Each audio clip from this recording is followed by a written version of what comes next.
शुरू करते हाँ उस दो जहान दे पालनहार का नाम लैके जो सब ते बहुत ही रहमतां और बख्शिशां करने वाला है।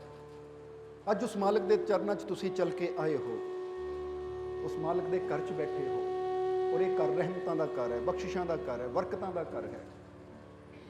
इसलिए अज असीं ये समझना है कि साडे जीवन च जो तकलीफां है, दुख है, परेशानियां है, वो परेशानियां दा कारण की है और असीं उन्हां परेशानियां नूं अपने जीवन चों किस तरह दूर कर सकते हैं और अपने जीवन च वो परमात्मा नूं, वो परमानंद नूं किस तरह हासिल कर सकते हैं। क्योंकि देखिया है कि इंसान के जीवन च परेशानियां है, तकलीफां है, दुख है और हर कोई परेशानियां, तकलीफां, दुखों तो मुक्ति चाहता है। हुण ये परेशानियां दा आण दा कारण की है? साडे जीवन च परेशानियां है क्यों? जदों सानू वो कारण समझ आ गया, जदों उस कारण नूं असीं जान लिया, तो फिर असीं अपनियां परेशानियां, तकलीफां, दुखां नूं बड़ी आसानी नाल दूर भी कर सकते हैं और असीं किस तरह उस परमानंद परमात्मा नूं प्राप्त कर सकते हैं। जदों ये चीज़ की सानू समझ आ गई तो फिर तो साडे जीवन च आनंद ही आनंद होएगा।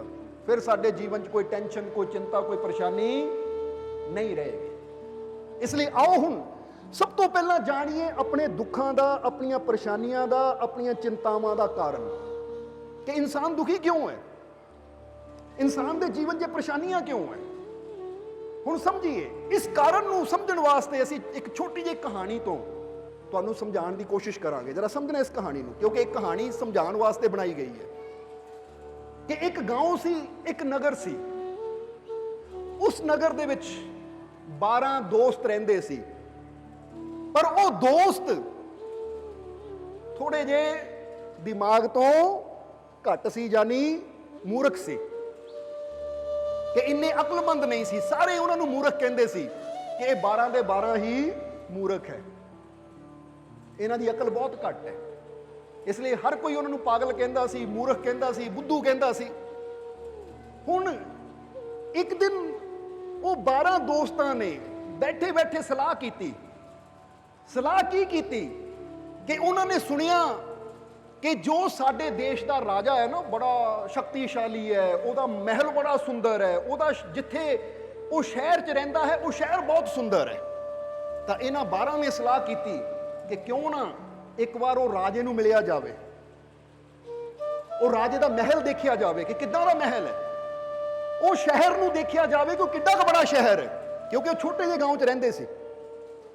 इसलिए उन्होंने 12 दोस्तों ने एक प्लैनिंग की कि इदां करदे हां, कल सवेरे असीं 12 ही निकलदे हां ओ राजे दे महल की तरफ, क्योंकि इत्थों बड़ी लंबी यात्रा है। इसलिए सवेरे सवेरे निकलांगे तो शाम तक असीं उत्थे पहुंच जावांगे। इसलिए सवेरे सूरज निकल तो पहला पहला ही उन्होंने तैयारी की और अपना अपना समान लैके 12 ही जदों तुरे तो तुरन लगे उन्होंने आपस में सलाह की कि भाई देखो जंगल का मामला है, क्योंकि रास्ते बड़ा खतरनाक जंगल आंदा है, वो जंगल दे विच भी गुजर के सानू शहर जाना पैना है और रास्ते च कई नदियां भी आंदियां है। किते असीं रास्ते च एक दूजे नालों बिछड़ ना जाइए, एक दूजे नालों बिछड़ ना जाइए, कोई गवाच ना जावे, तो फिर कित्थे जंगल च लभांगे।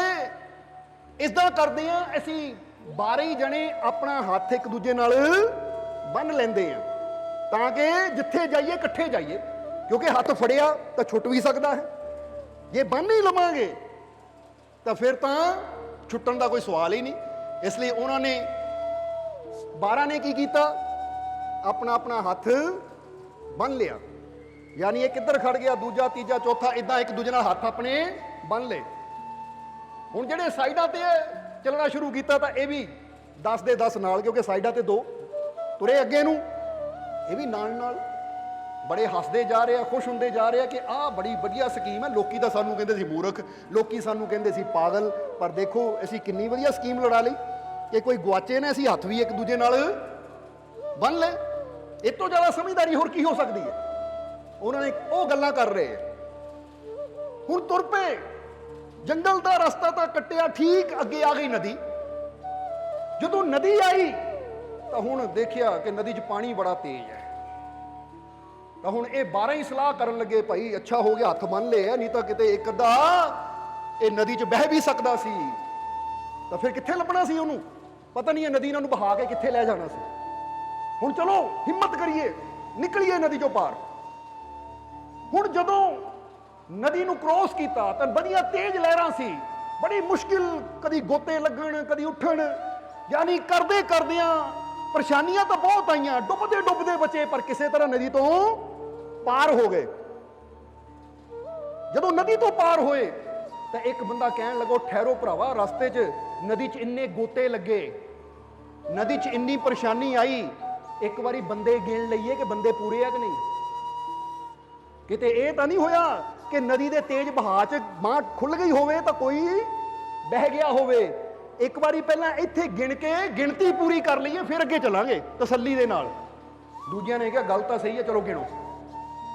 ਹੁਣ ਇੱਕ ਨੇ ਗਿਣਨਾ ਸ਼ੁਰੂ ਕੀਤਾ, 1 2 3 4 5 6 7 8 9 10 11। ਉਹ ਕਹਿੰਦਾ 11, 12ਵਾਂ ਕਿੱਥੇ ਗਿਆ, ਲੱਗਦਾ 12ਵਾਂ ਰੁੜ ਗਿਆ। ਦੂਜਾ ਕਹਿੰਦਾ ਠਹਿਰ ਠਹਿਰ, ਮੈਂ ਗਿਣਦਾ, ਠਹਿਰ ਤੂੰ ਗਲਤ ਗਿਣਿਆ ਹੋਣਾ, ਮੈਂ ਗਿਣਦਾ। ਦੂਜੇ ਨੇ ਗਿਣਿਆ 1 2 3 4 5 6 7 8 9 10 11। ਦੂਜਾ ਕਹਿੰਦਾ ਗੱਲ ਸਹੀ ਹੈ, ਸੀਗੇ ਤਾਂ 12, ਇੱਕ ਕਿੱਥੇ ਗਿਆ। ਉਹ ਤੀਜਾ ਕਹਿੰਦਾ ਠਹਿਰ, ਲੱਗਦਾ ਤੈਨੂੰ ਭੁਲੇਖਾ ਲੱਗ ਗਿਆ, ਮੈਂ ਗਿਣਦਾ ਆ। ਇਦਾਂ ਕਹਿ ਕੇ ਕੱਲੇ ਕੱਲੇ ਨੇ ਗਿਣਤੀ ਕੀਤੀ। ਹੁਣ ਸਮਝ ਕਿੰਨੀ ਸੀ ਇਹ ਤਾਂ ਤੁਹਾਨੂੰ ਪਹਿਲਾਂ ਹੀ ਦੱਸ ਚੁੱਕੇ ਹਾਂ। ਕੱਲੇ ਕੱਲੇ ਨੇ ਗਿਣਤੀ ਕੀਤੀ ਪਰ ਗਿਣਤੀ ਕਿੰਨੀ ਸੀ, 11।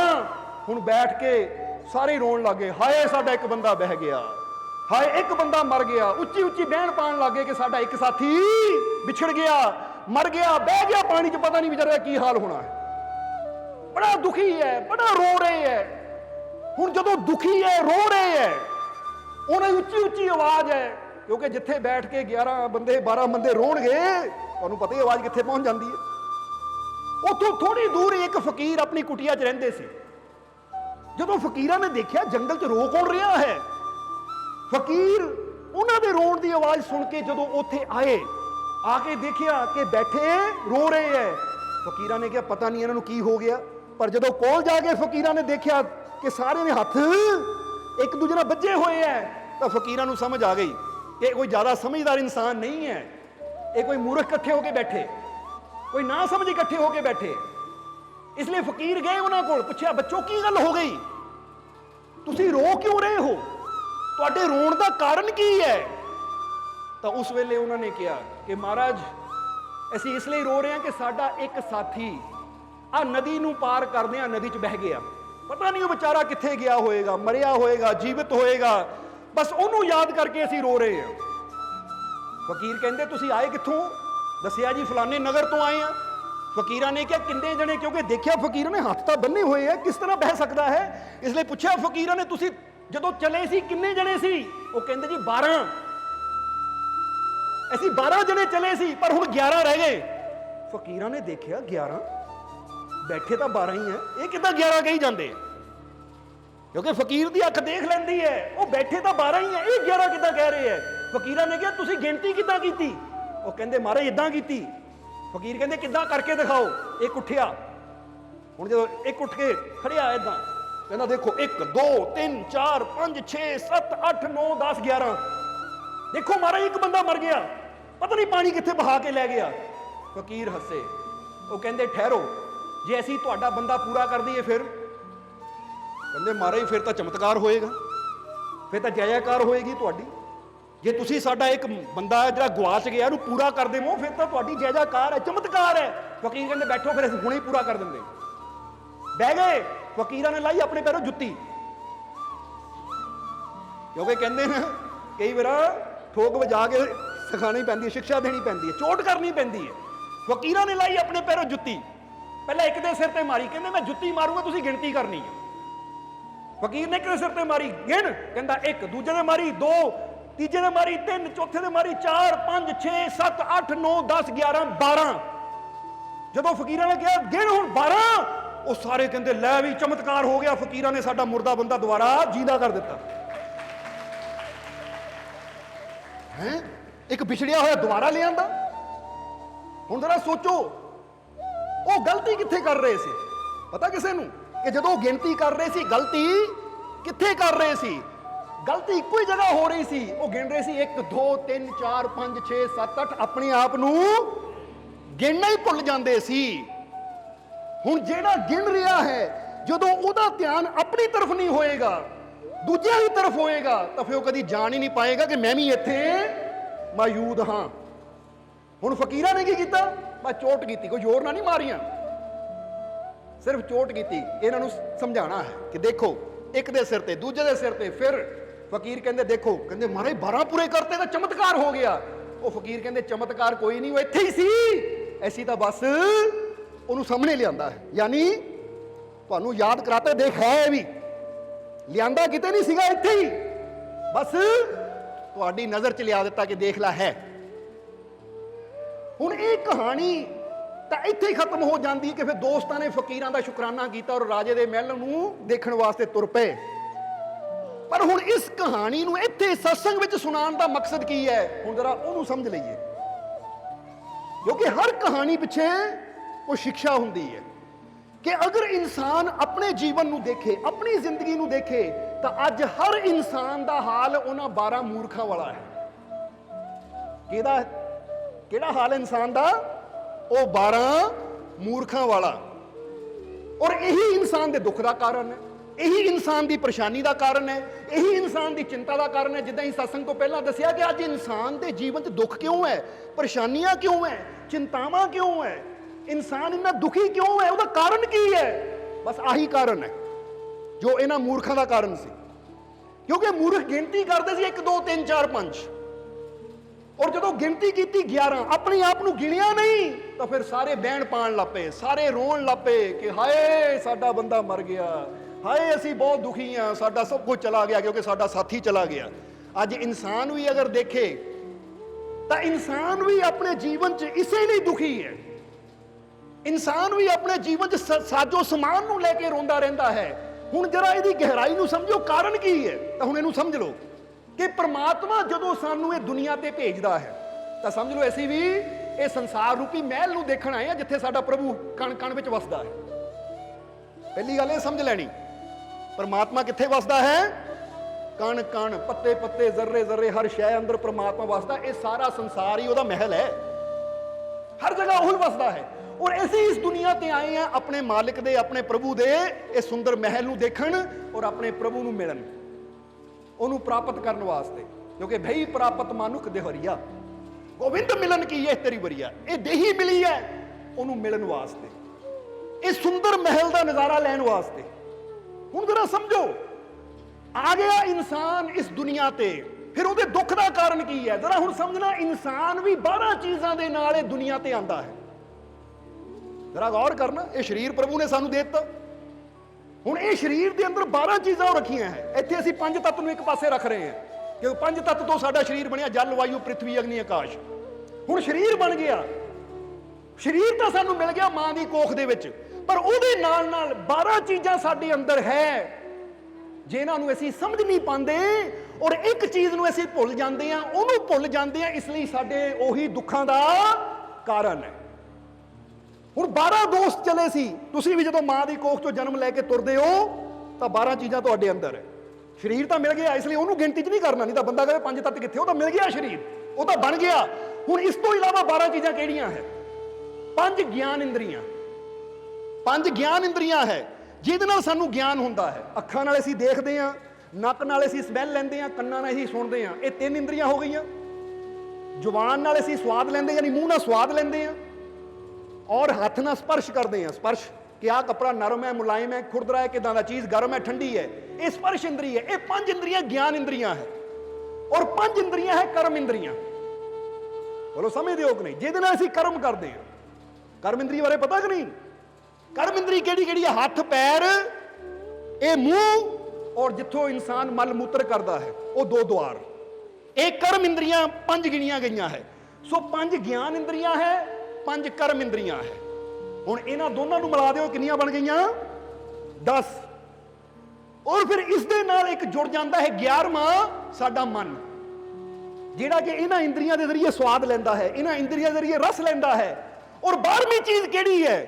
ਮਨ ਤੋਂ ਉੱਪਰ ਕੀ ਹੈ? ਉਹ ਹੈ ਸਾਡੀ ਆਤਮਾ, ਜੋ ਪ੍ਰਮਾਤਮਾ ਦਾ ਅੰਸ਼ ਹੈ, ਜੋ ਪਰਮਾਨੰਦ ਦਾ ਅੰਸ਼ ਹੈ, ਜੋ ਪ੍ਰਭੂ ਦਾ ਅੰਸ਼ ਹੈ। ਹੁਣ ਜ਼ਰਾ ਸਮਝਣਾ, ਅੱਜ ਇਨਸਾਨ ਦੇ ਦੁੱਖਾਂ ਦਾ ਕਾਰਨ ਵੀ ਇਹੀ ਹੈ।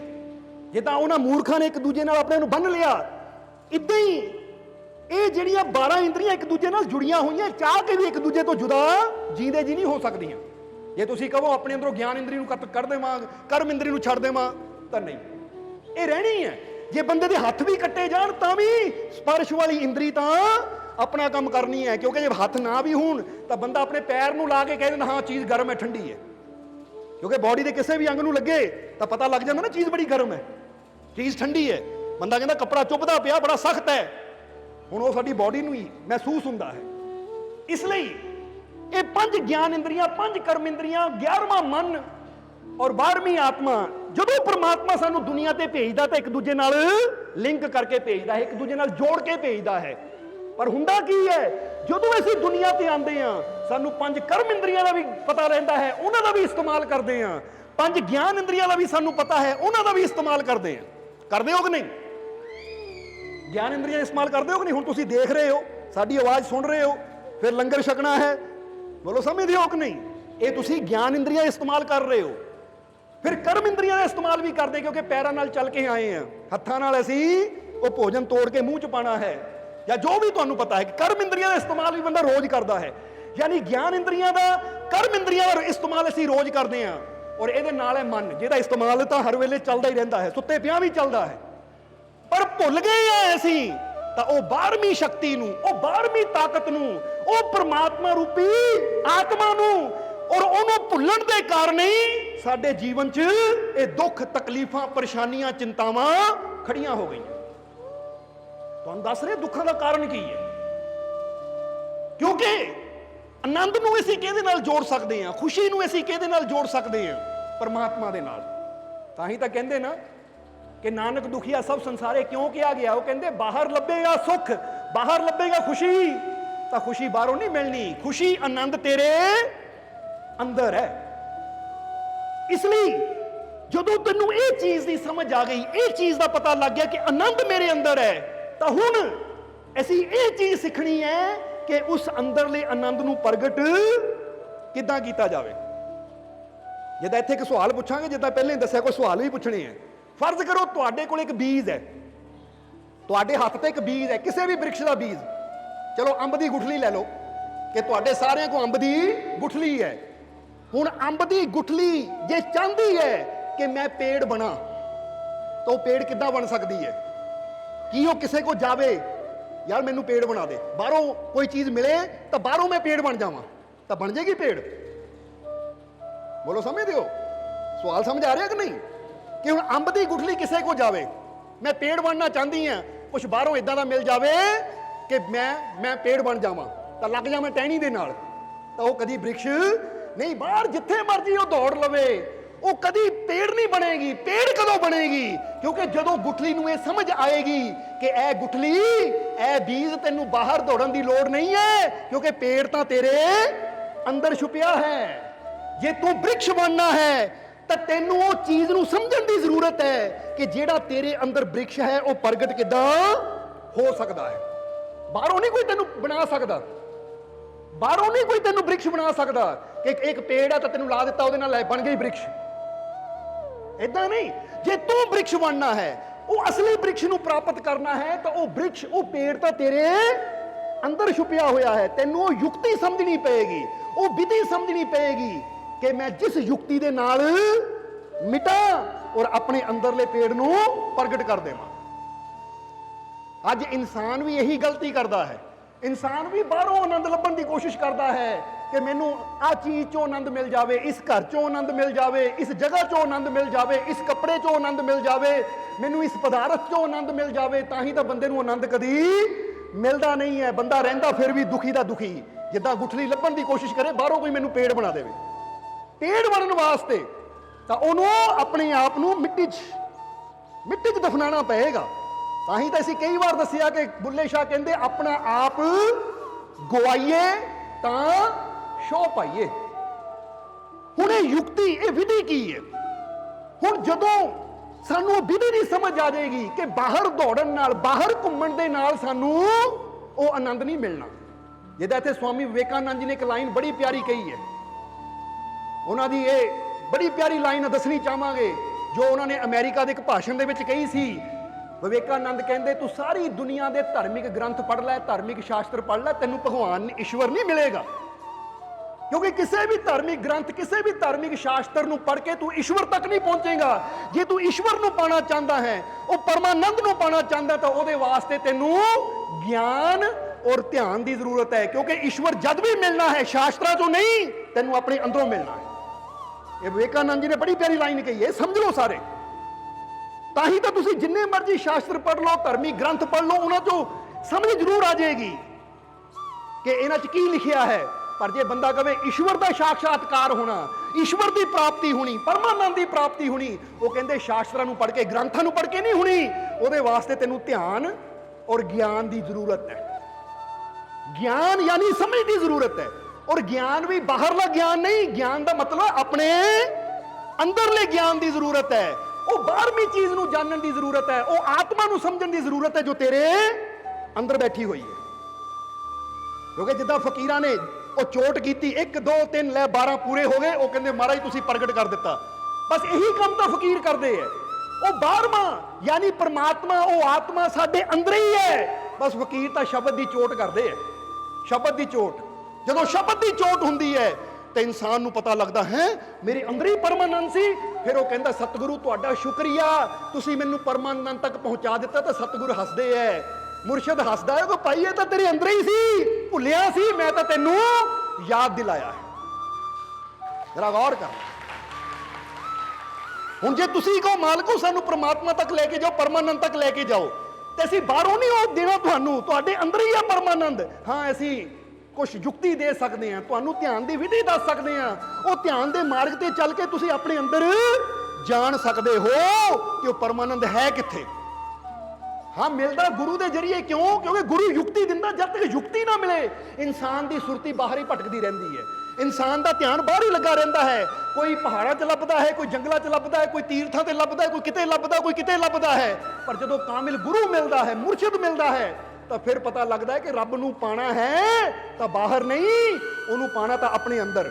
ਕਿਉਂਕਿ ਜੇ ਗੁਠਲੀ ਨੇ ਬ੍ਰਿਕਸ਼ ਬਣਨਾ ਹੈ ਤਾਂ ਬ੍ਰਿਕਸ਼ ਉਹਦੇ ਅੰਦਰ ਹੈ। ਉਹਨੂੰ ਪ੍ਰਿਥਵੀ 'ਚ ਜਾਣਾ ਪਏਗਾ, ਜ਼ਮੀਨ 'ਚ ਜਾਣਾ ਪਏਗਾ, ਫਿਰ ਜਾ ਕੇ ਆਪਣੇ ਆਪ ਨੂੰ ਮਿਟਾਉਂਦੀ ਹੈ ਤਾਂ ਗੁਠਲੀ ਫੇਰ ਹੀ ਬ੍ਰਿਕਸ਼ ਨੂੰ ਪਾਉਂਦੀ ਹੈ। ਇਸ ਲਈ ਗੁਰੂ ਸਾਨੂੰ ਯੁਕਤੀ ਦੱਸਦਾ ਕਿ ਕਿਸ ਤਰ੍ਹਾਂ ਅਸੀਂ ਆਪਣੇ ਆਪ ਨੂੰ ਮਿਟਾਉਣਾ ਹੈ। ਤਾਂ ਹੀ ਤਾਂ ਕਹਿੰਦੇ ਮੁਰਸ਼ਿਦ ਦੇ ਕਦਮਾਂ ਜਾ ਕੇ ਸਿਰ ਝੁਕਾਉਣਾ ਪੈਂਦਾ। ਝੁਕਣ ਦਾ ਮਤਲਬ ਹੈ ਕਿ ਭਾਈ ਇੱਥੇ ਤੇਰਾ 10ਵਾਂ ਦੁਆਰ ਹੈ, ਇੱਥੇ ਉਹ ਬੀਜ ਹੈ ਜਿਹੜਾ ਫੁੱਟਣਾ ਹੈ ਤੇ ਇਹਦੇ ਚੋਂ ਉਹ ਬ੍ਰਿਕਸ਼ ਨਿਕਲਣਾ ਹੈ, ਯਾਨੀ ਪਰਮਾਤਮਾ ਰੂਪੀ ਪਰਮਾਨੰਦ ਨਿਕਲਣਾ ਹੈ। ਜਦੋਂ ਇਹ ਬੀਜ ਨੂੰ ਜ਼ਮੀਨ ਤੇ ਲਾਏਗਾ, ਤਾਂ ਹੀ ਮੱਥਾ ਹੀ ਕਿਉਂ ਜ਼ਮੀਨ ਤੇ ਲਾਇਆ ਜਾਂਦਾ, ਸਮਝ ਲੈ। ਇਹ ਮੱਥਾ ਜ਼ਮੀਨ ਤੇ ਲਾਉਣ ਦਾ ਮਤਲਬ ਹੈ ਸਤਿਗੁਰੂ ਇਹ ਜਿਹੜਾ ਹੈ ਇਹ ਮੈਂ ਇੱਕ ਬੀਜ ਦੀ ਤਰ੍ਹਾਂ ਹੈ, ਲਓ ਰੱਖ ਦਿੱਤਾ ਚਰਨਾਂ 'ਚ, ਹੁਣ ਇਹ ਬੀਜ ਨੂੰ ਬ੍ਰਿਕਸ਼ ਤੁਸੀਂ ਬਣਾ ਦਿਓ। ਜਰਾ ਸਮਝੋ। ਇਸ ਲਈ ਕਹਿੰਦੇ ਦੰਡਵਤ ਵੰਦਨਾ ਅਨੇਕ ਵਾਰ ਸਰਬ ਕਲਾ ਸਮਰੱਥ, ਲੋਲਣ ਤੇ ਰਾਖੋ ਪ੍ਰਭੂ ਨਾਨਕ ਦੇ ਕਰ ਹੱਥ। ਦੰਡਵਤ ਵੰਦਨਾ, ਦੰਡਵਤ ਵੰਦਨਾ, ਇਹ ਸਿਰ ਨੂੰ ਉਹਦੇ ਅੱਗੇ ਝੁਕਾਉਣਾ ਹੀ ਪੈਂਦਾ ਹੈ। ਫਿਰ ਜਾ ਕੇ ਇਨਸਾਨ ਨੂੰ ਉਹ ਆਨੰਦ ਦੀ ਪ੍ਰਾਪਤੀ ਹੁੰਦੀ ਹੈ। ਇਸ ਲਈ ਇਨਸਾਨ ਦੇ ਦੁੱਖਾਂ ਦਾ ਕਾਰਨ ਇਹੀ ਹੈ ਕਿ ਇਨਸਾਨ 5 ਗਿਆਨ ਇੰਦਰੀਆਂ ਦਾ, 5 ਕਰਮ ਇੰਦਰੀਆਂ ਦਾ ਔਰ ਮਨ ਦਾ ਤਾਂ ਭਰਪੂਰ ਇਸਤੇਮਾਲ ਕਰਦਾ ਹੈ, ਪਰ ਭੁੱਲ ਜਾਂਦਾ ਹੈ ਆਪਣੇ ਅੰਦਰਲੇ ਉਸ ਪਰਮਾਨੰਦ ਨੂੰ, ਉਹ ਪਰਮ ਸ਼ਕਤੀ ਪਰਮਾਤਮਾ ਨੂੰ, ਜੋ ਸਾਰੇ ਸੰਸਾਰ ਨੂੰ ਪੈਦਾ ਕਰਨ ਵਾਲੀ ਹੈ, ਜੋ ਇਨਸਾਨ ਨੂੰ ਬਣਾਉਣ ਵਾਲੀ ਹੈ। ਜਦੋਂ ਇਨਸਾਨ ਉਹਨੂੰ ਭੁੱਲ ਜਾਂਦਾ ਹੈ ਤਾਂ ਫਿਰ ਇਨਸਾਨ ਦੇ ਜੀਵਨ 'ਚ ਰੋਣਾ ਹੈ, ਫਿਰ ਇਨਸਾਨ ਦੇ ਜੀਵਨ 'ਚ ਤਕਲੀਫ ਹੈ, ਫਿਰ ਇਨਸਾਨ ਦੇ ਜੀਵਨ 'ਚ ਦੁੱਖ ਹੈ, ਫਿਰ ਇਨਸਾਨ ਦੇ ਜੀਵਨ 'ਚ ਪਰੇਸ਼ਾਨੀਆਂ ਹੈ, ਫਿਰ ਇਨਸਾਨ ਦੇ ਜੀਵਨ 'ਚ ਚਿੰਤਾਵਾਂ ਹੈ। ਪਰ ਜਿੱਦਾਂ ਇਨਸਾਨ ਨੂੰ ਯਾਦ ਆ ਜਾਂਦੀ ਹੈ ਮੈਂ ਦੁਖੀ ਕਿਉਂ ਹੋਵਾਂ, ਮੈਂ ਚਿੰਤਾ ਕਿਉਂ ਕਰਾਂ, ਮੈਂ ਪਰੇਸ਼ਾਨ ਕਿਉਂ ਹੋਵਾਂ, ਜਦ ਪਰਮਾਨੰਦ ਮੇਰੇ ਅੰਦਰ ਹੈ, ਫਿਰ ਮੈਨੂੰ ਦੁਖੀ ਹੋਣ ਦੀ ਜ਼ਰੂਰਤ ਕੀ ਹੈ। ਜੇ ਮੈਂ ਦੁਖੀ ਹਾਂ ਤੇ ਇਹਦਾ ਕਾਰਨ ਇਹੀ ਹੈ ਕਿ ਹਾਲੇ ਆਪਣੇ ਅੰਦਰਲੇ ਆਨੰਦ ਨੂੰ ਮੈਂ ਜਾਣਿਆ ਨਹੀਂ ਹੈ, ਸਮਝਿਆ ਨਹੀਂ ਹੈ। ਇਹੀ ਮੇਰੇ ਦੁੱਖਾਂ ਦਾ ਕਾਰਨ ਹੈ। ਇਸ ਲਈ ਮੈਂ ਇਸ ਆਨੰਦ ਨੂੰ ਸਮਝਾਂ, ਇਸ ਆਨੰਦ ਨੂੰ ਜਾਣਾ, ਤਾਂ ਕਿ ਮੇਰੇ ਜੀਵਨ 'ਚ ਉਹ ਖੁਸ਼ੀਆਂ ਦੀ ਸਵੇਰ ਆ ਜਾਵੇ, ਖੁਸ਼ੀਆਂ ਦੀ ਬਹਾਰ ਆ ਜਾਵੇ। ਕਿਉਂਕਿ ਜਦੋਂ ਆਨੰਦ ਦਾ ਗਿਆਨ ਹੋ ਜਾਂਦਾ ਹੈ ਤਾਂ ਫਿਰ ਇਨਸਾਨ ਦੇ ਜੀਵਨ 'ਚ ਤਕਲੀਫਾਂ, ਦੁੱਖ, ਪਰੇਸ਼ਾਨੀਆਂ ਕਦੀ ਆਉਂਦੀਆਂ ਹੀ ਨਹੀਂ ਹੈ। ਆਉਂਦੀਆਂ ਦਾ ਮਤਲਬ ਕੀ ਹੈ? ਲੋਕ ਪਰੇਸ਼ਾਨ ਕਰਦੇ ਜ਼ਰੂਰ ਹੈ, ਪਰ ਅੰਦਰ ਉਹ ਆਨੰਦ ਹੀ ਇੰਨਾ ਹੁੰਦਾ ਕਿ ਜਿਹੜੇ ਉਸ ਆਨੰਦ ਨਾਲ ਜੁੜ ਜਾਂਦੇ ਹੈ ਉਹਨਾਂ ਨੂੰ ਪਰਵਾਹ ਹੀ ਨਹੀਂ ਹੁੰਦੀ ਕਿਹੜਾ ਗਾਲੀ ਕੱਢ ਰਿਹਾ ਕਿਹੜਾ ਕੀ ਬੋਲ ਰਿਹਾ ਹੈ। ਜਿੱਦਾਂ ਅਸੀਂ ਕਈ ਵਾਰ ਦੱਸਿਆ ਮਹਾਤਮਾ ਬੁੱਧ ਬੈਠੇ ਆ, ਕੋਈ ਆਇਆ ਗਾਲੀ ਦੇ ਗਿਆ ਤਾਂ ਵੀ ਮੁਸਕਰਾ ਰਹੇ ਹੈ, ਕੋਈ ਆਇਆ ਫੁੱਲ ਚੜਾ ਗਿਆ ਤਾਂ ਵੀ ਮੁਸਕਰਾ ਰਹੇ ਹੈ। ਕਾਰਨ ਕੀ ਹੈ ਕਿ ਉਹਨਾਂ ਨੇ ਆਪਣੇ ਅੰਦਰਲੇ ਆਨੰਦ ਨੂੰ ਜਾਣ ਲਿਆ।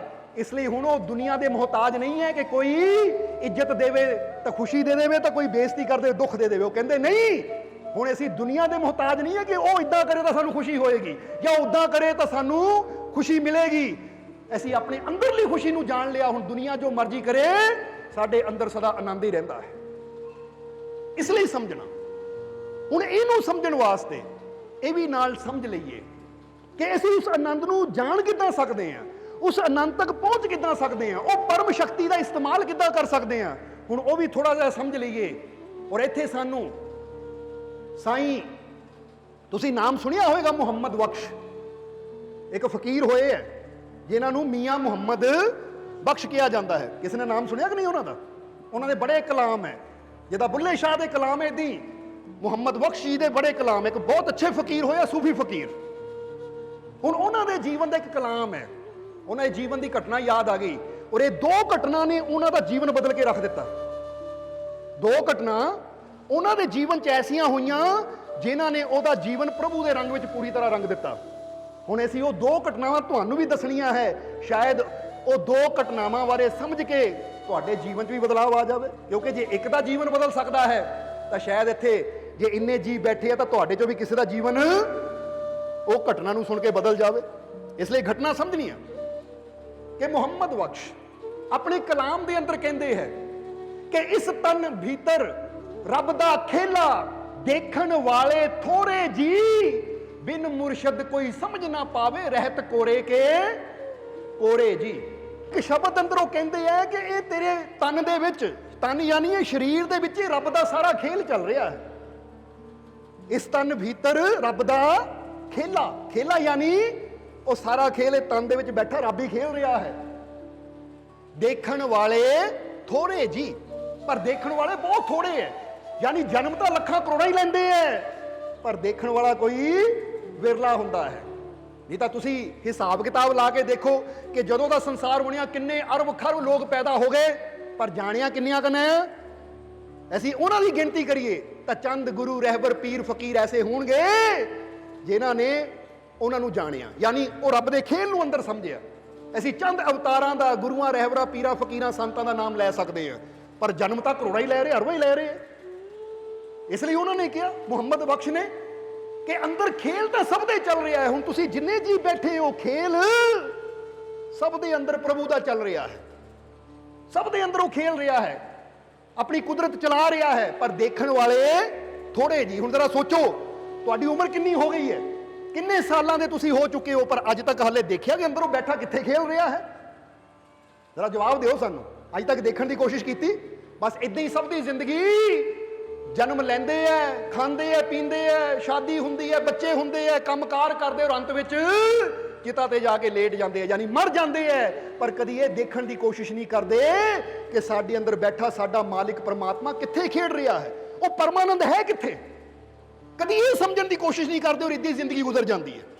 ਇਹ ਤਾਂ ਕੋਈ ਵਿਰਲਾ ਹੁੰਦਾ ਹੈ ਜਿਹੜਾ ਇਹ ਮਿਹਨਤ ਕਰਦਾ ਹੈ, ਕੋਸ਼ਿਸ਼ ਕਰਦਾ ਹੈ ਉਸ ਆਨੰਦ ਨੂੰ ਜਾਣਨ ਦੀ। ਔਰ ਇੱਕ ਗੱਲ ਯਾਦ ਰੱਖੋ, ਜਿਹੜਾ ਕੋਸ਼ਿਸ਼ ਕਰਦਾ ਹੈ ਉਹਨੂੰ ਜਾਣਨ ਦੀ, ਸਮਝਣ ਦੀ, ਫਿਰ ਉਹ ਸਮਝ ਵੀ ਲੈਂਦਾ ਹੈ, ਉਹ ਜਾਣ ਵੀ ਲੈਂਦਾ ਹੈ, ਪਰ ਉੱਥੇ ਬਿਨਾਂ ਕੋਸ਼ਿਸ਼ ਤੋਂ ਨਹੀਂ ਮਿਲਦਾ। ਸਮਝਦੇ ਹੋ ਕਿ ਨਹੀਂ? ਇਸ ਲਈ ਇਸ ਕਾਇਆ ਦੇ ਅੰਦਰ ਉਹ ਰੱਬ ਦਾ ਖੇਲ ਚੱਲ ਰਿਹਾ ਹੈ। ਔਰ ਮੀਆਂ ਮੁਹੰਮਦ ਬਖਸ਼ ਕਹਿ ਰਹੇ, ਦੇਖਣ ਵਾਲੇ ਥੋੜੇ ਜੀ, ਕਹਿੰਦੇ ਬੜੇ ਥੋੜੇ ਜਿਹੇ ਲੋਕ ਹੈ, ਉਹ ਗੁਰੂ ਰਹਿਬਰ ਸੰਤ ਹੈ, ਉਹ ਰੱਬ ਦੇ ਪਿਆਰੇ ਹੈ ਜਿਨ੍ਹਾਂ ਨੇ ਉਹਨੂੰ ਅੰਦਰ ਜਾਣਿਆ। ਨਹੀਂ ਤਾਂ ਦੁਨੀਆ ਆਂਦੀ ਹੈ, ਖੇਲ ਸਭ ਦੇ ਅੰਦਰ ਚੱਲ ਰਿਹਾ, ਪਰ ਦੇਖਦਾ ਕੋਈ ਵੀ ਹੈ ਨਹੀਂ। ਜਿੱਦਾਂ ਸਮਝ ਲਓ ਕਿਤੇ ਅਸੀਂ ਕਹਿੰਦੇ ਸਰਕਸ ਲੱਗੀ ਹੋਵੇ, ਤਾਂ ਹੁਣ ਜੇ ਸ਼ਹਿਰ ਦੇ ਵਿੱਚ 5 ਲੱਖ ਬੰਦਾ ਹੈ ਤਾਂ 5 ਲੱਖ ਥੋੜੀ ਦੇਖਦਾ ਹੈ, ਕੋਈ ਚੰਦ ਜਾਣਗੇ ਉਹ ਸ਼ੋਅ ਦੇਖ ਕੇ ਆ ਜਾਣਗੇ, ਹਾਂ ਵੀ ਦੇਖਿਆ ਸੀ, ਬੜੀ ਵਧੀਆ ਹੈ।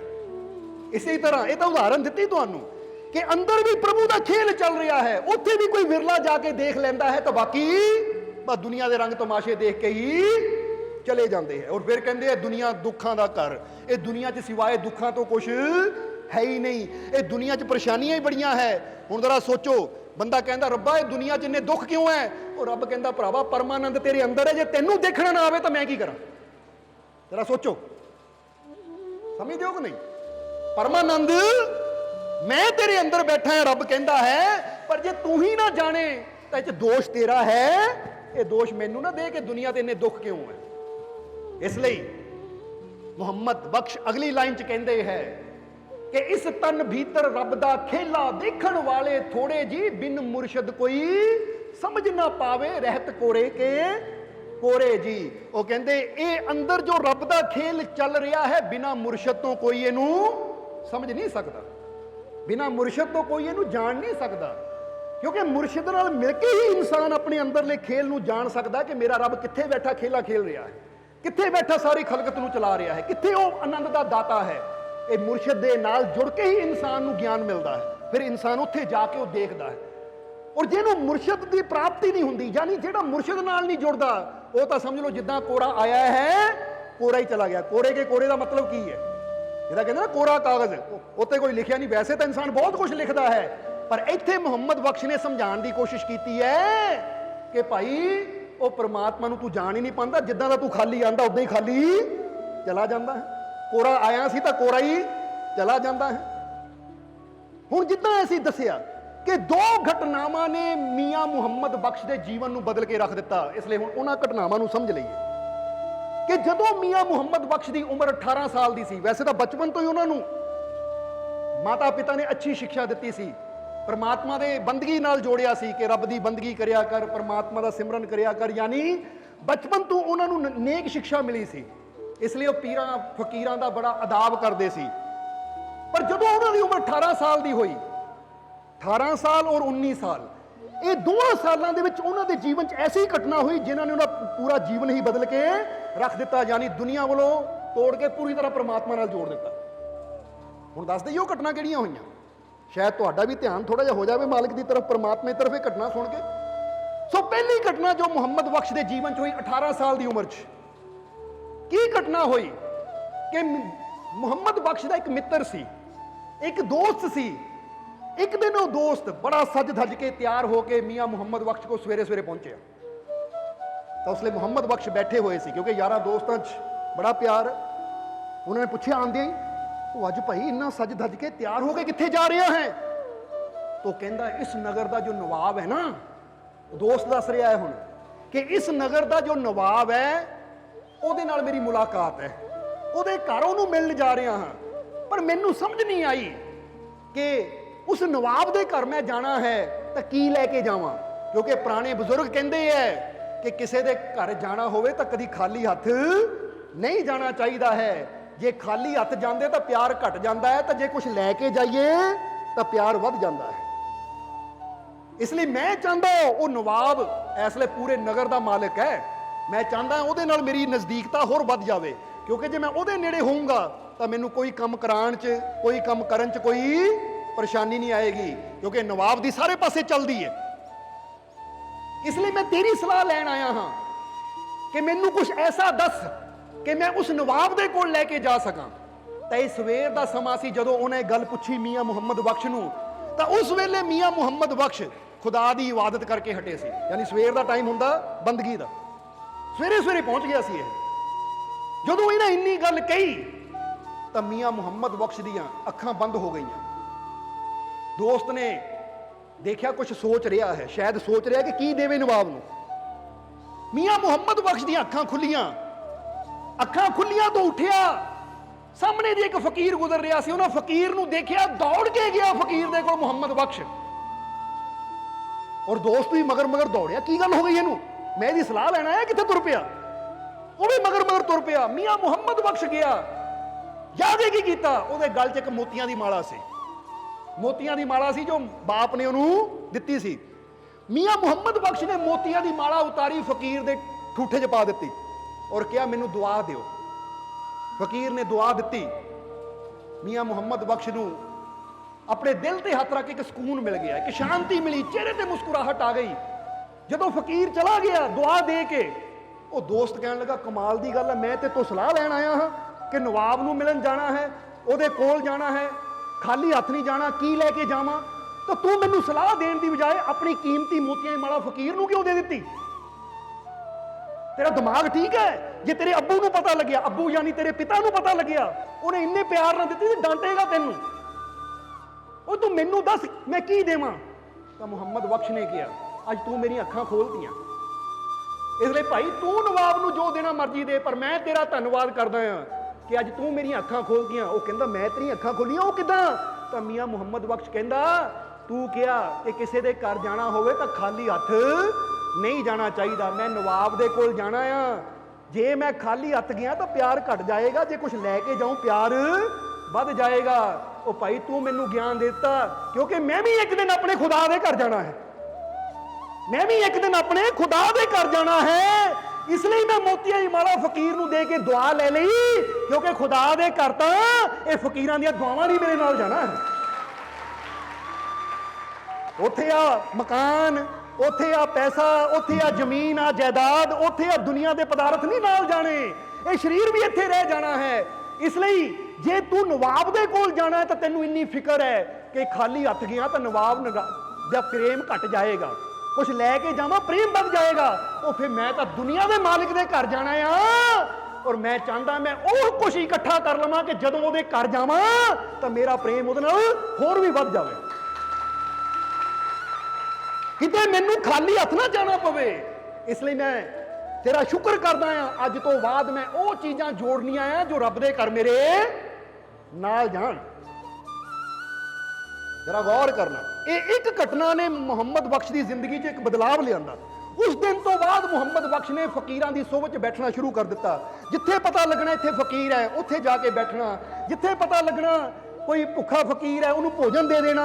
ਯਾਨੀ ਜਿੰਨਾ ਹੋ ਸਕੇ ਉਹਨਾਂ ਨੇ ਖੁਦਾ ਦੀ ਇਬਾਦਤ ਕਰਨੀ, ਨੇਕੀਆਂ ਕਰਨੀਆਂ, ਔਰ ਸਦਾ ਆਪਣੇ ਮਾਂ-ਬਾਪ ਦੀ ਇੱਜ਼ਤ ਕਰਨੀ, ਸਤਿਕਾਰ ਕਰਨਾ। ਯਾਨੀ ਉਹ ਕੰਮ ਕਰਨੇ, ਉਹ ਨੇਕੀਆਂ ਕਰਨੀਆਂ, ਕਿਉਂਕਿ ਪਤਾ ਹੈ ਕਿ ਰੱਬ ਦੇ ਘਰ ਤਾਂ ਮੇਰੀਆਂ ਕੀਤੀਆਂ ਨੇਕੀਆਂ ਨੇ ਨਾਲ ਜਾਣਾ ਹੈ, ਮੇਰੀਆਂ ਨੇਕੀਆਂ ਨੇ ਨਾਲ ਜਾਣਾ ਹੈ। ਜਾਂ ਮੈਂ ਫਕੀਰਾਂ ਦੀ ਸੇਵਾ ਕਰਕੇ ਜੋ ਦੁਆਵਾਂ ਲੈ ਲੈਣੀਆਂ ਹੈ, ਉਹ ਫਕੀਰਾਂ ਦੀਆਂ ਦੁਆਵਾਂ ਮੇਰੇ ਨਾਲ ਜਾਣਗੀਆਂ, ਔਰ ਇਹ ਦੁਆਵਾਂ ਦੀ ਤਾਂ ਹਮੇਸ਼ਾ ਸਾਨੂੰ ਜ਼ਰੂਰਤ ਹੈ।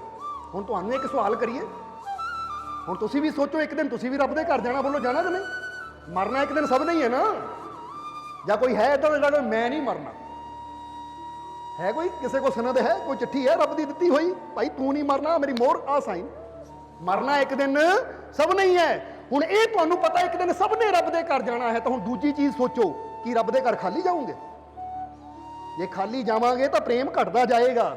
ਕੁਝ ਐਸਾ ਜੋੜ ਲਈਏ, ਕੁਝ ਐਸਾ ਕਰ ਲਈਏ, ਕੋਈ ਸੇਵਾ ਸਿਮਰਨ ਇਦਾਂ ਦਾ ਕਰਮ ਕਰ ਲਈਏ, ਕੋਈ ਉਹ ਫਕੀਰਾਂ ਦੀਆਂ ਦੁਆਵਾਂ ਲੈ ਲਈਏ, ਕਿਉਂਕਿ ਪਤਾ ਹੈ ਕਿ ਦੁਆਵਾਂ ਨੇ ਮੇਰੀਆਂ ਨੇਕੀਆਂ ਨਹੀਂ, ਰੱਬ ਦੇ ਘਰ ਮੇਰੇ ਨਾਲ ਜਾਣਾ ਹੈ। ਉੱਥੇ ਅਮਲਾਂ ਦੇ ਹੁਣੇ ਨੇ ਨਵੇੜੇ, ਕਿਸੇ ਨਹੀਂ ਤੇਰੀ, ਇੱਕ ਵਾਰ ਕਹਿ ਦਿਓ, ਕਿਸੇ ਨਹੀਂ ਤੇਰੀ, ਕਿਸੇ ਨੇ ਜਾਤ ਪਾਤ ਨਹੀਂ ਪੁੱਛਣੀ।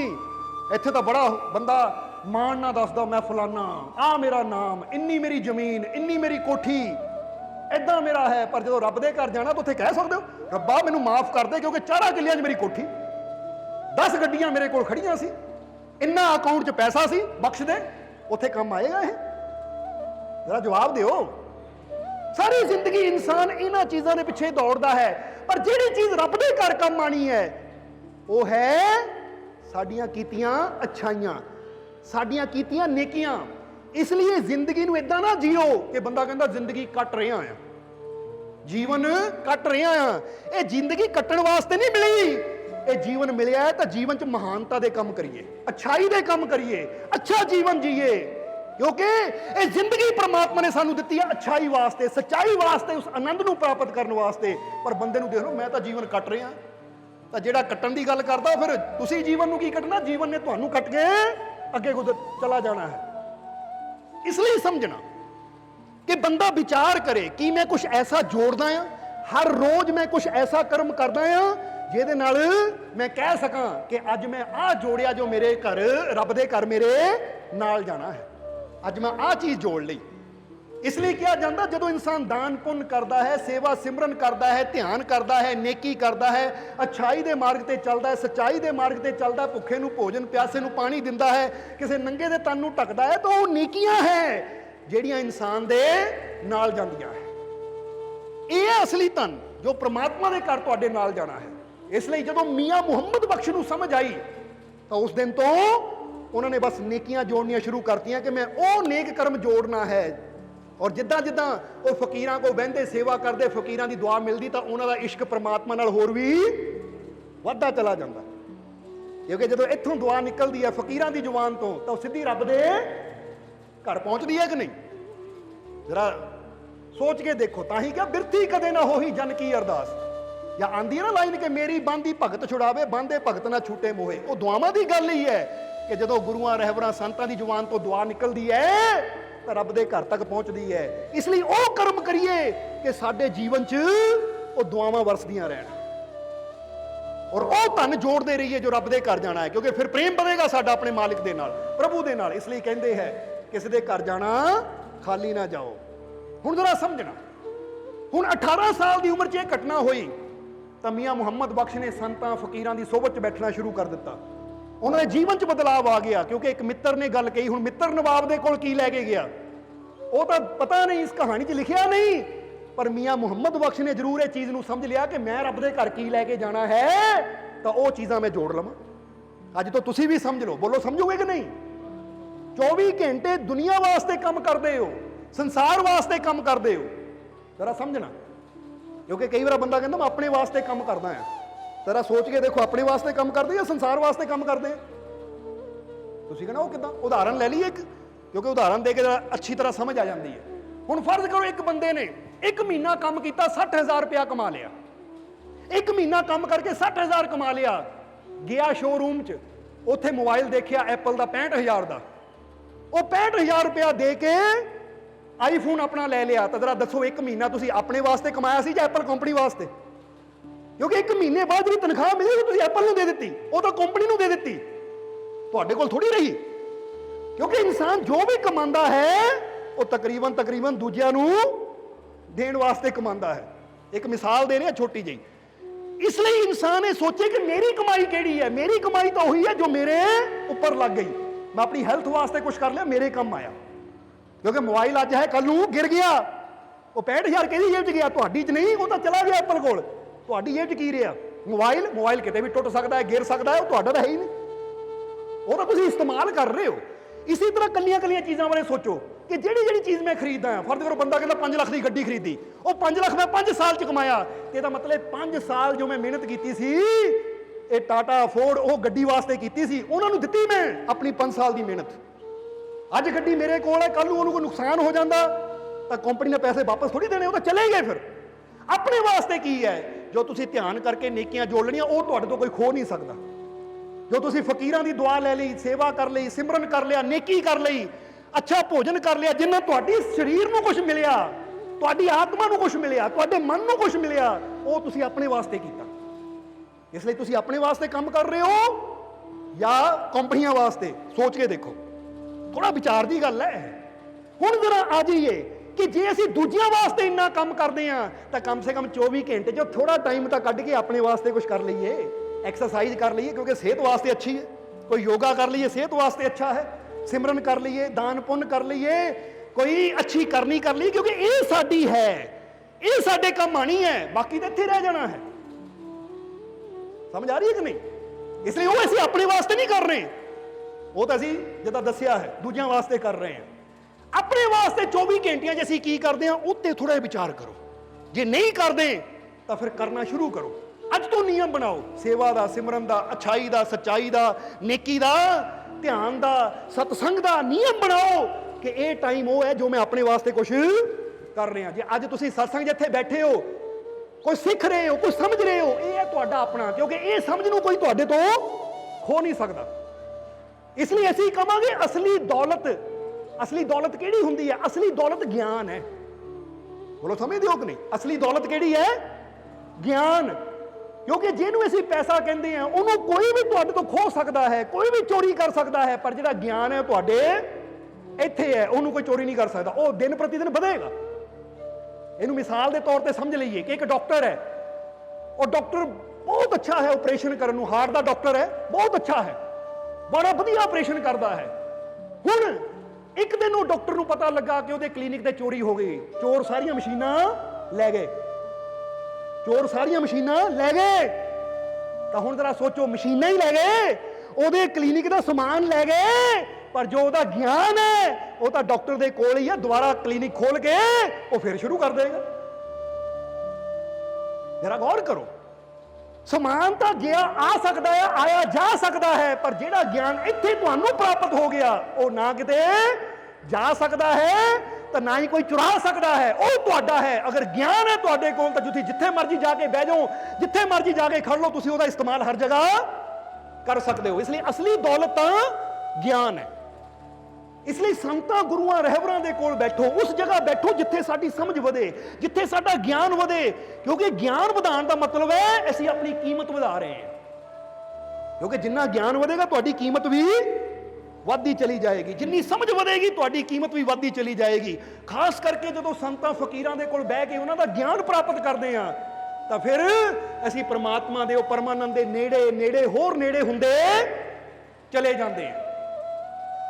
ਇਸ ਲਈ ਜਦੋਂ ਗਿਆਨ ਇਨਸਾਨ ਦੇ ਅੰਦਰ ਹੋਵੇ ਤਾਂ ਫਿਰ ਯਾਦ ਰੱਖੋ, ਜਦੋਂ ਤੁਹਾਡੇ ਅੰਦਰ ਗਿਆਨ ਹੈ ਨਾ ਤਾਂ ਫਿਰ ਤੁਹਾਨੂੰ ਬਾਹਰਲੀਆਂ ਕੁਰਸੀਆਂ ਦੀ, ਬਾਹਰਲੀਆਂ ਚੀਜ਼ਾਂ ਦੀ ਲੋੜ ਨਹੀਂ ਹੈ। ਬੋਲੋ ਸਮਝਦੇ ਹੋ ਕਿ ਨਹੀਂ? ਇਹਦਾ ਤੇ ਇੱਕ ਛੋਟੀ ਜਿਹੀ ਮਿਸਾਲ ਦੇਵਾਂਗੇ ਕਿ ਇੱਕ ਮੀਟਿੰਗ ਹੋ ਰਹੀ ਸੀ ਇੱਕ ਕੰਪਨੀ ਦੀ, ਜੋ ਕੰਪਨੀ ਦਾ ਮੇਨ ਸੀ ਮਾਲਿਕ, ਉਹ ਕਿਤੇ ਟ੍ਰੈਫਿਕ ਦੀ ਵਜ੍ਹਾ ਨਾਲ ਲੇਟ ਹੋ ਗਿਆ। ਸਾਰੇ ਕੰਪਨੀ ਦੇ ਮੈਂਬਰ ਜਿਹੜੇ ਹੈ ਉਹ ਬੈਠੇ ਹੋਏ ਇੰਤਜ਼ਾਰ ਕਰ ਰਹੇ ਹੈ। ਕੰਪਨੀ ਦਾ ਮਾਲਿਕ ਦੌੜ ਕੇ ਆਇਆ, ਦਰਵਾਜ਼ਾ ਖੋਲਿਆ ਔਰ ਜਿਹੜੀ ਕੁਰਸੀ ਉਹਦੇ ਸਾਹਮਣੇ ਸੀ ਨਾ ਖਾਲੀ, ਉੱਥੇ ਬਹਿ ਗਿਆ। ਤਾਂ ਮੈਨੇਜਰ ਨੇ ਕਿਹਾ, ਮਾਲਿਕ ਆਪਣੀ ਕੁਰਸੀ ਤੇ ਬੈਠੋ, ਉਹ ਕੁਰਸੀ ਤੇ ਬੈਠੋ, ਤੁਹਾਡੀ ਤਾਂ ਮੇਨ ਕੁਰਸੀ ਉਹ ਹੈ, ਤੁਸੀਂ ਇੱਥੇ ਕਿਉਂ ਬਹਿ ਗਏ? ਤਾਂ ਮਾਲਿਕ ਨੇ ਕਿਹਾ, ਉਹ ਯਾਦ ਰੱਖ ਮੈਂ ਮਾਲਿਕ ਹਾਂ, ਮੈਂ ਜਿਹੜੀ ਮਰਜ਼ੀ ਕੁਰਸੀ ਤੇ ਬਹਿ ਜਾਵਾਂ ਉਹ ਕੁਰਸੀ ਬੜੀ ਹੋ ਜਾਂਦੀ ਹੈ, ਕੁਰਸੀ ਨਾਲ ਮੈਂ ਬੜਾ ਨਹੀਂ ਹਾਂ।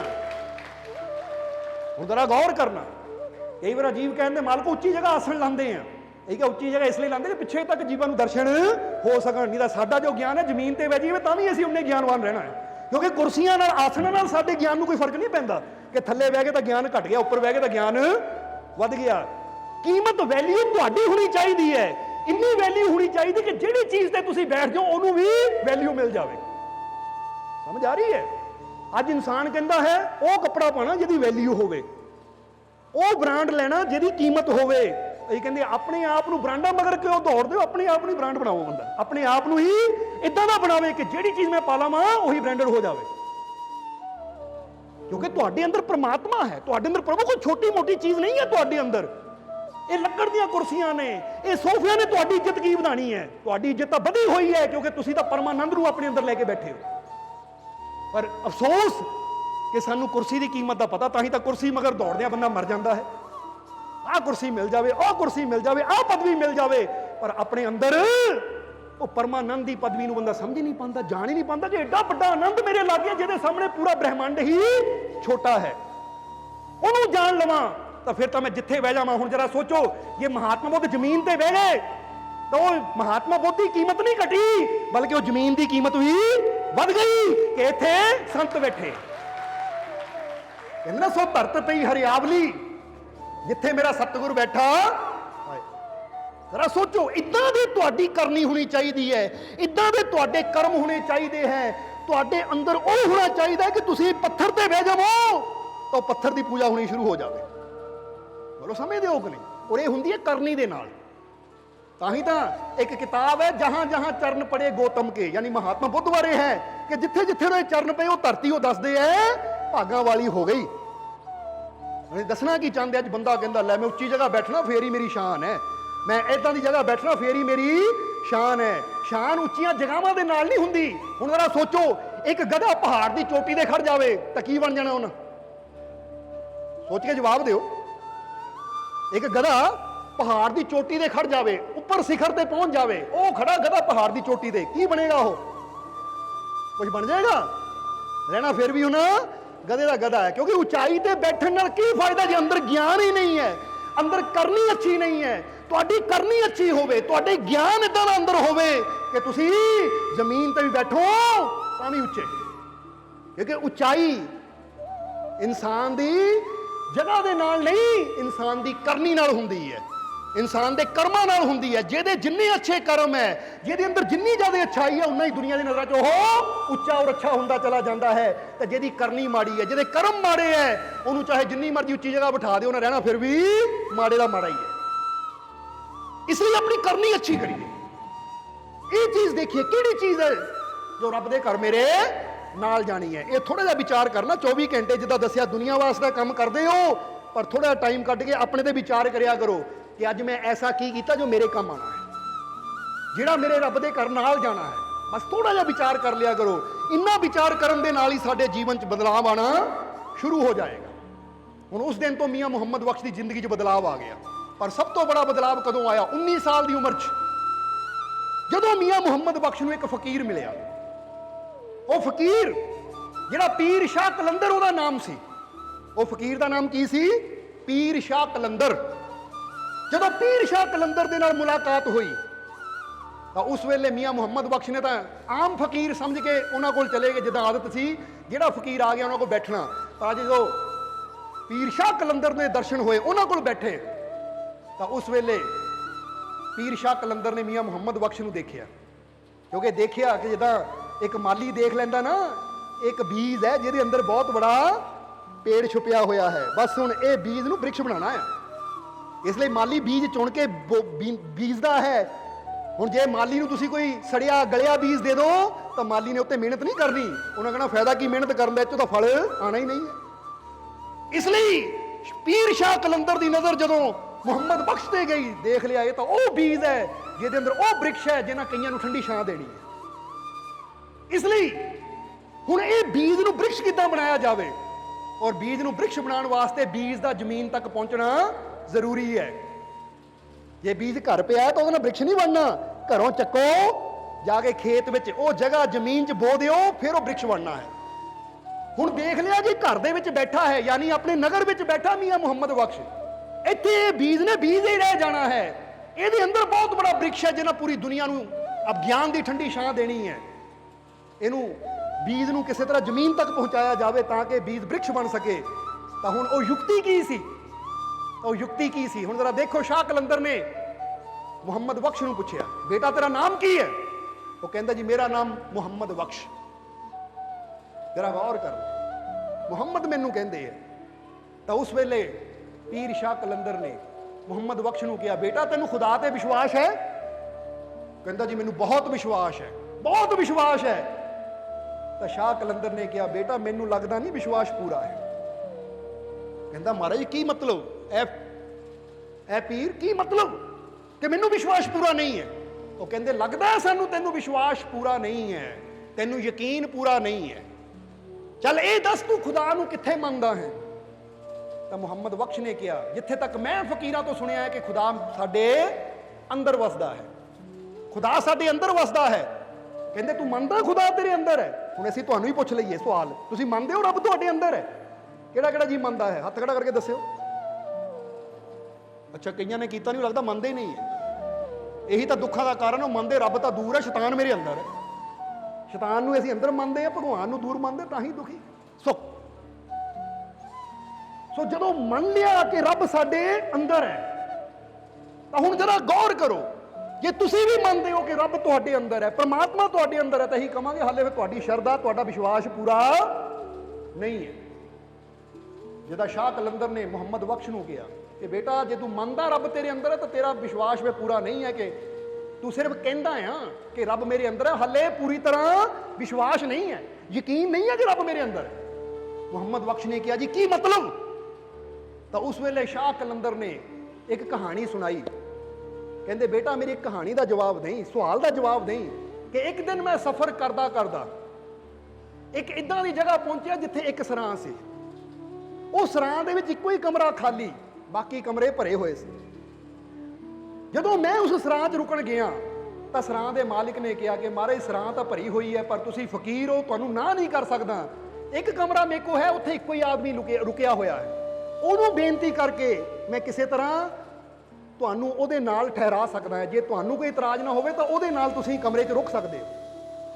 ਤਾਂ ਉਸ ਲਈ ਸ਼ਾਹ ਕਲੰਦਰ ਕਹਿੰਦੇ ਅਸੀਂ ਕਿਹਾ ਅਸੀਂ ਤਾਂ ਫਕੀਰ ਹੈ ਭਾਈ, ਸਾਨੂੰ ਕੋਈ ਇਤਰਾਜ਼ ਨਹੀਂ, ਉਹਨੂੰ ਇਤਰਾਜ਼ ਨਾ ਹੋਵੇ ਉਹਨੂੰ ਪੁੱਛ ਲੈ। ਸਰਾਂ ਦਾ ਮਾਲਿਕ ਗਿਆ, ਉਸ ਨੂੰ ਪੁੱਛਿਆ, ਉਹ ਕਹਿੰਦਾ ਮੈਨੂੰ ਕੋਈ ਇਤਰਾਜ਼ ਨਹੀਂ, ਜੇ ਫਕੀਰ ਹੈ ਤਾਂ ਕੋਈ ਗੱਲ ਨਹੀਂ। ਹੁਣ ਜਦੋਂ ਪੀਰ ਸ਼ਾਹ ਕਲੰਦਰ ਦੱਸਦੇ ਕਿ ਮੈਂ ਉਸ ਸਰਾਂ ਦੇ ਕਮਰੇ 'ਚ ਗਿਆ, ਰਾਤ ਹੋ ਚੁੱਕੀ ਸੀ, ਰਾਤ ਹੋ ਚੁੱਕੀ ਸੀ। ਤਾਂ ਜਦੋਂ ਮੈਂ ਉੱਥੇ ਗਿਆ, ਜਾ ਕੇ ਮੈਂ ਬੈਠਾ ਇੱਕ ਤਰਫ ਚਾਦਰ ਵਿਛਾ ਕੇ, ਤਾਂ ਉਹ ਆਦਮੀ ਜਿਹੜਾ ਉਸ ਕਮਰੇ 'ਚ ਰਹਿਣ ਵਾਲਾ ਸੀ, ਯਾਨੀ ਜਿਹਨੇ ਕਮਰਾ ਲਿਆ ਸੀ ਕਿਰਾਏ ਤੇ, ਉਹ ਮੇਰੇ ਕੋਲ ਆਇਆ, ਹੱਥ ਜੋੜ ਕੇ ਕਹਿਣ ਲੱਗਾ ਕਿ ਤੁਸੀਂ ਇੱਕ ਰੱਬ ਦੇ ਫਕੀਰ ਹੋ, ਇਸ ਲਈ ਮੈਂ ਤੁਹਾਨੂੰ ਪਹਿਲਾਂ ਹੀ ਦੱਸਣਾ ਚਾਹੁੰਦਾ ਹਾਂ, ਕਿਉਂਕਿ ਤੁਸੀਂ ਬਹਿ ਕੇ ਹੋ ਸਕਦਾ ਰੱਬ ਦਾ ਧਿਆਨ ਕਰੋ, ਬੰਦਗੀ ਕਰੋ, ਫਕੀਰਾਂ ਦਾ ਕੰਮ ਹੁੰਦਾ ਰਾਤ ਨੂੰ ਇਬਾਦਤ ਕਰਨਾ, ਪਰ ਮੈਂ ਪਹਿਲਾਂ ਹੀ ਦੱਸ ਦੇਵਾਂ ਮਹਾਰਾਜ, ਮੈਂ ਇੱਕ ਚੋਰ ਹਾਂ। ਮੈਂ ਕੀ ਹਾਂ?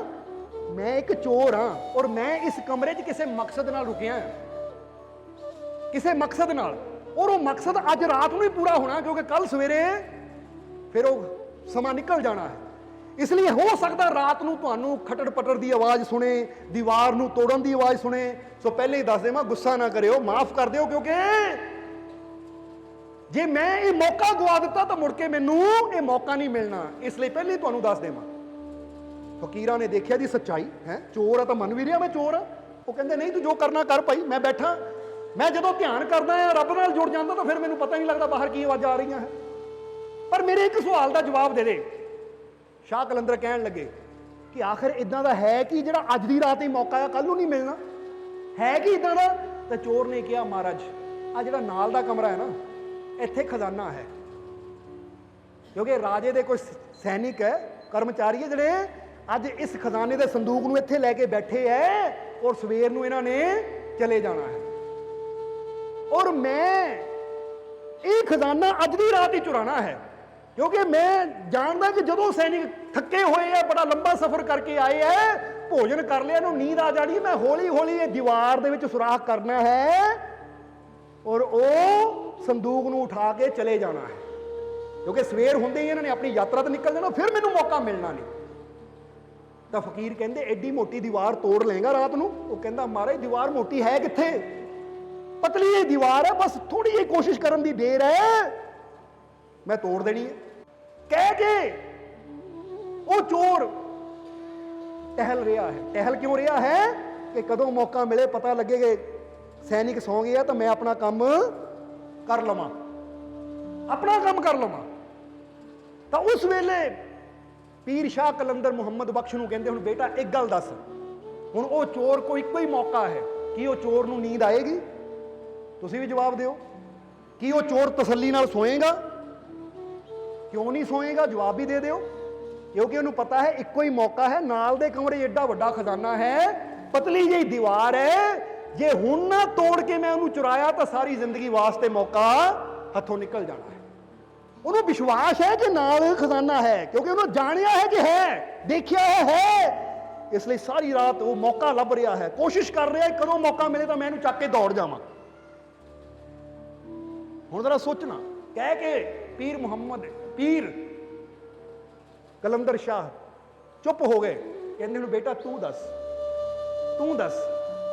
ਚੋਰ, ਉਹਨੂੰ ਪਤਾ ਹੈ ਨਾਲ ਦੇ ਕਮਰੇ 'ਚ ਖਜ਼ਾਨਾ ਹੈ, ਔਰ ਸਿਰਫ ਛੋਟੀ ਜਿਹੀ ਦੀਵਾਰ ਹੈ, ਉਹਨੂੰ ਨੀਂਦ ਨਹੀਂ ਆ ਰਹੀ, ਚੈਨ ਨਹੀਂ ਆ ਰਿਹਾ, ਕਿਉਂਕਿ ਉਹ ਮੌਕਾ ਲੱਭ ਰਿਹਾ ਕਿ ਕਦੋਂ ਮੌਕਾ ਮਿਲੇ ਤੋੜ ਕੇ ਮੈਂ ਇਹ ਖਜ਼ਾਨਾ ਲੈ ਕੇ ਦੌੜ ਜਾਵਾਂ।